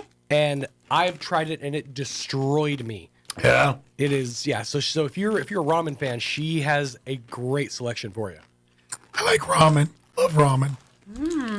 I like ramen because it's easy. It kind of like somehow you didn't feel like you want to cook. Right. Like me, a lot of times. Simple. Yeah. Just boil some hot water and open a package of the ramen. It's cheap and then it's simple. Oh, you yeah. can add anything into it, You can add mushroom. You can add vegetable. I'm all for any meat. meal that you can make with a coffee maker. Uh-huh. And ramen is definitely one of those. Yeah. Yeah, that is. This is actually kind of smoky. Yeah, it's got like a smoky chili almost to it. Mm-hmm. You know what? It's not hot. Because I didn't. Really good. Oh yeah, I put it all in. Every time when I go back to Thailand, it's kind of funny when my mom.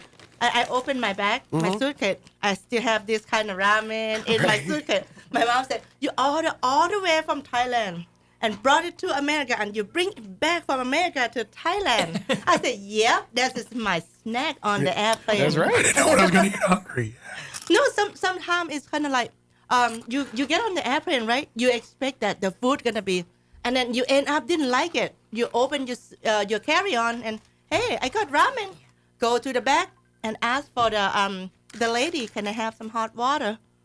Then here we go. Your tummy is full. Yeah. I've always been that jerk that gets Chick-fil-A in the airport. Uh-huh. And then while everyone's getting their nuts, I'll walk in and pull out this big bag with a chicken sandwich and a drink and fries, and it smells up the whole plane. Yeah. And I can tell everyone looking around me, some envious with jealousy, others like, what a savage. And that's me. Yeah. I'm not bad enough to like put like hot fish. I'm not that bad, but I will grab food from the airport there. Yeah, bring it in. And bring a sack because when they like, well, here's a lunch bag for $10, and I'm like, you've got 50 cents worth of food in here for $10. Screw you. I'm going to pay $30 for a chicken sandwich and fries, right? And then bring it on the plane with me. That's just planning ahead. Yeah. This is delightful. Always, you have to carry it. Seriously, I really do it. I'm just like that. Absolutely. But this is what I'm saying. So come visit. These things are everything we tried here. I love the fun of I would never normally eat it myself. That's what I mean. Like I would never go to the store and buy peach gummies. Yeah. If you saw me do that, be like, Mike's got his head examined. Sometimes. The fun of the Asian market for me is you go into that store and every single time it's a different experience. Yeah. You're walking through and seeing different new items, stuff that I've never even thought of before. I actually went on a mission to find, and I probably should have started at Asian market, Kewpie mayonnaise. Do you actually sell that through Asian market? Japanese mayonnaise? Yeah. Okay.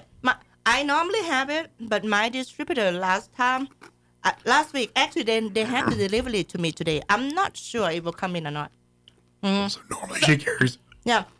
I have to pre-order them. Sometimes they can get it in, sometimes they can't.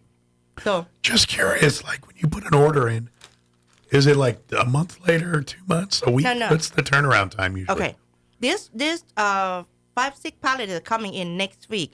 Actually, I just finished the order yesterday afternoon. Okay. And then by today they're gonna ship it out. So it's about a week. About 2 weeks. Okay. For me to finish the order, because the order I do is kind of they have it, they not have it, they have it, they don't have it. It take a couple days for me to order and finish the order. And by the time they wrap it up in the pallet, it depends on where it comes from too. If it's sometimes it comes from way over from San Francisco, it will take longer for them to ship and stop at one place and then take about a week to get to Roswell. Okay. Just like Roswell is a 200 miles away from the I-10, I-40. So it's hard for them to try to rearrange the truck to get here in Roswell. So you just got to catch it when they're going this way. Yes. So it's kind of like I have to work with distributor. I have to work with trucking. And I have to work with the local people. Or sometimes they're not just coming to Albuquerque or something. Sometimes I don't know how they rearrange the truck route. Sometimes we go to El Paso. I gotcha. Yeah. I don't get it sometimes. It gets messy. I mean, and you have to do it for different circumstances. Weather obviously is a factor, especially now. There's a lot of closure and things. Right now basically, when it's convenient for them to come to Roswell's when they do it. So. Not to mention Makes sense. when you call your store Asian market, that is a wide net to cast. So you're dealing with all sorts of different customs and shipping policies and delays and things like that. No. I don't get into that headache. That's why I There's got one a distributor. distributor. You have one distributor. Yeah, that guy goes. That guy goes to China, Thailand, and gets to Japan. How many distributors I have? Yeah. 1, 2. I have probably about 10 distributors. Okay. Yeah, so that's your kind of middleman for all that. Yeah, makes sense. Let the middleman handle the headache. Sure. I make a little But on. let them deal with the customs and right. the tariffs and all that other nonsense. Yeah. Yeah, makes sense. But all y'all have to worry about is coming into the doors, walking in, and walking around and checking everything out. This is what I recommend. You're going to be hungry. Just go in there hungry. Go straight to the back. Order lunch or dinner or whatever you're at. And then just walk around like Nook said earlier. Yeah. And then you're going to be like, oh, I've never had that. I want to try that. And then your meal's going to show up. You're going to sit down and eat. And after your meal, go around and pick up all those things you wanted. And then put them in a bag and take them home with you. And have a delightful meal the next time. Absolutely. You're up for cooking. So. We have right now. We don't just have the dry good. We don't just have the salt or frozen. I have a lot of customers asking for enoki mushroom. Really? I have it in. Okay. So I have the enoki mushroom in. If you not see it in our vegetable cooler, please ask my helper. Okay. Because I can't stock it all in at one time. Right. I have a space in the back. So if you don't see on the shelf, please ask. We go get it. But sometimes if you don't see on the shelf, I might really don't have it. Well, an Asian market is a place.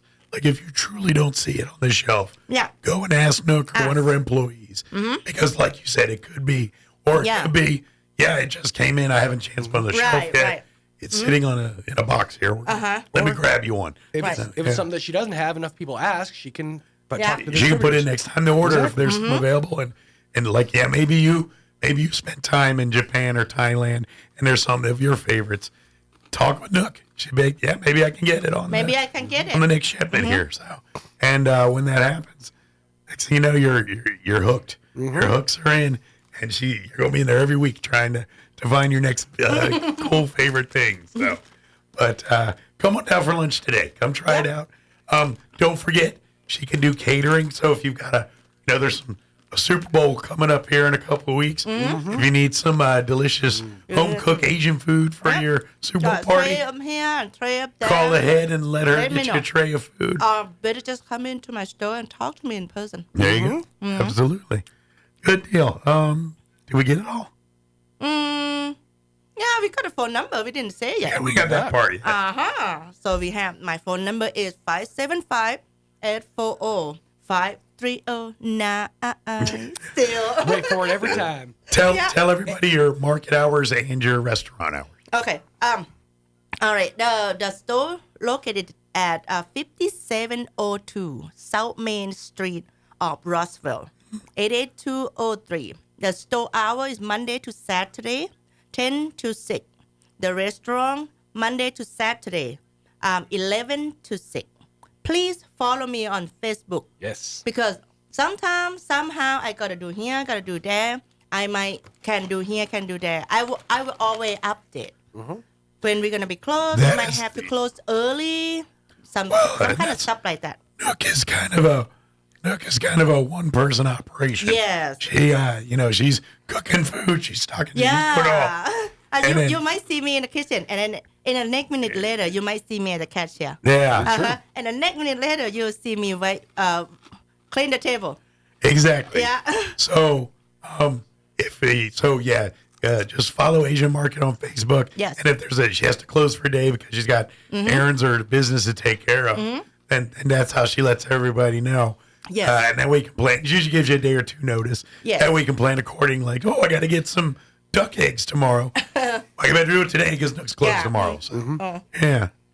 So, like I said, please follow us on Facebook. Come on down for lunch today. You're going to be glad you did. Yeah. I guarantee you're going to walk out there like, how am I just now coming here and eating? Asian Market turned into Pink Store. That's what you're going to see today. You're going to be mad because you haven't been there for the last year eating. So that's what's going to happen. So, well, thank you, Nook, as always. Yes, sir. Thank you for the delicious treats. No problem. We were 4 for, how many did we do? 3, 4? Whatever way we did. 4. We're 4 for 4 today. I loved all 4 of them. Thank you. These are dangerous. Yeah. That one, you marshmallow. Have to stop eating the Go shrimp. get Yeah, those are bad too. Try the wasabi one. Ooh, you know what? I'll do Oh, that. I didn't try that one. Yeah. Yeah, I Next tried. time, I'm due I'll for a bring visit, so wasabi one. I'll be back. I'm not going to lie. I'm not a huge wasabi fan. Well, you might like that one. I'll bring maybe. next time. All right, we'll try it. But that's a spice that I love spicy. Yeah. But something about wasabi's taste has never It's been mine. going through your nose, just like clean your sinus up. To me, it just tastes like hot. I'm a sucker for wasabi peas too. Those are Yeah, those we are have it. great. Oh, I know. I know you do. Well, I better get going. Mike, I hope you're feeling better. I hope you can sing a song soon. I know it's none of us hope me that. off when I sing. You must really love pain if you want to hear me sing. Hopefully soon Mike will be able to sing your phone number. Hey, how about I say this? It is for my song. You don't have to say There it. you go. There we go. Yeah, she can do all my catchphrases. Yeah. Nice. Well, thank you, Nook. You're welcome. And give her a chance. She's heading to the market now to get everything going. So Yeah. we'll head that way. I'll see you. Thank you, Thanks Nook. again. Bye. All right, it is 9:52. Let's pause for news and Hannity, quick break. Don't go away. Now for your Pecos Valley News update, I'm Jared Cirillo. the first city council meeting of the year in Artesia. It had a light agenda, just 3 items on the public agenda. First was approval of a mid-year budget adjustment, also approval of a 2024 Open Meetings Act resolution. That includes some changes to the period for hearing visitors, which will now be held prior to any public hearing. And the community development portion of the meeting will be combined with the portion of the meeting devoted to infrastructure.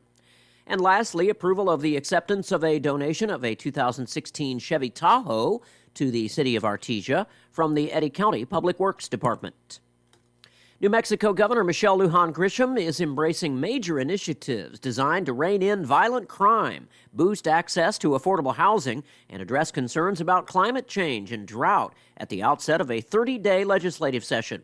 The second-term Democrat governor is scheduled to deliver her State of the State speech tonight at the opening of the session that determines spending priorities for the coming fiscal year amid a multi-billion-dollar surplus in general fund income.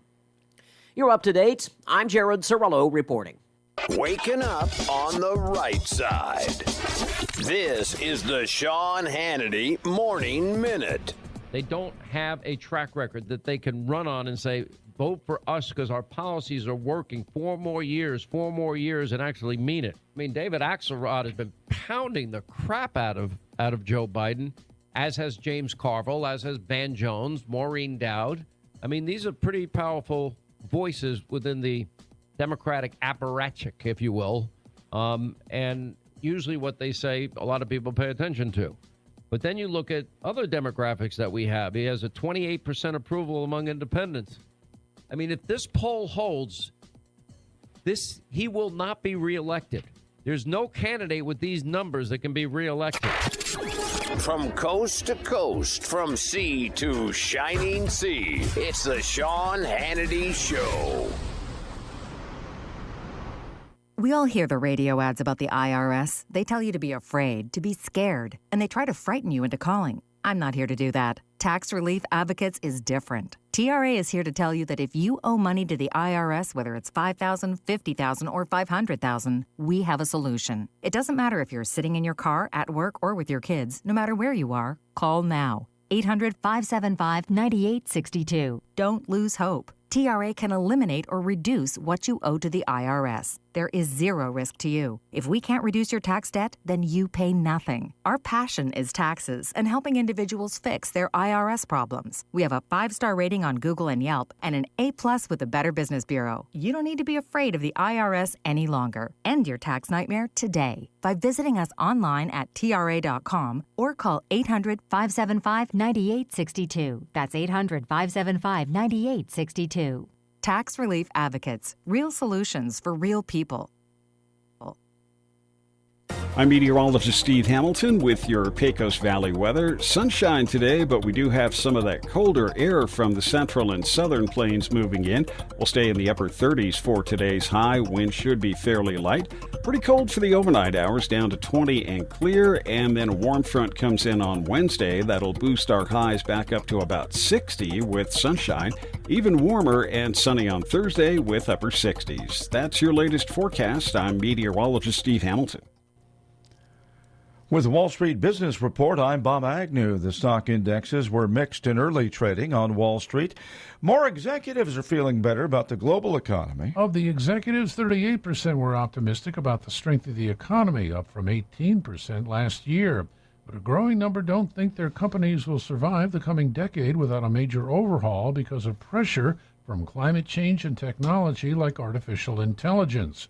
45% of the respondents were worried that their businesses wouldn't be viable in 10 years without reinvention, up from 39% last year. This correspondent Jeremy House. Washington State has sued to block the proposed merger of Kroger and Albertsons, two of the nation's largest grocery store chains. According to the suit, Kroger and Albertsons have more than 300 locations in the state and account for more than half of its grocery sales. Kroger owns QFC and Fred Meyer as well. For the Wall Street Business Report, I'm Bob Agnew.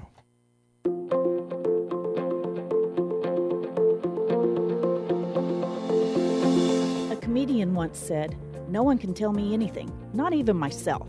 Hi, this is Pastor Troy and Julie Smotherman for The Joy of Marriage. You know, most people stop listening and start forming an answer or response when someone's talking to them within 7 seconds, so they miss most of the information.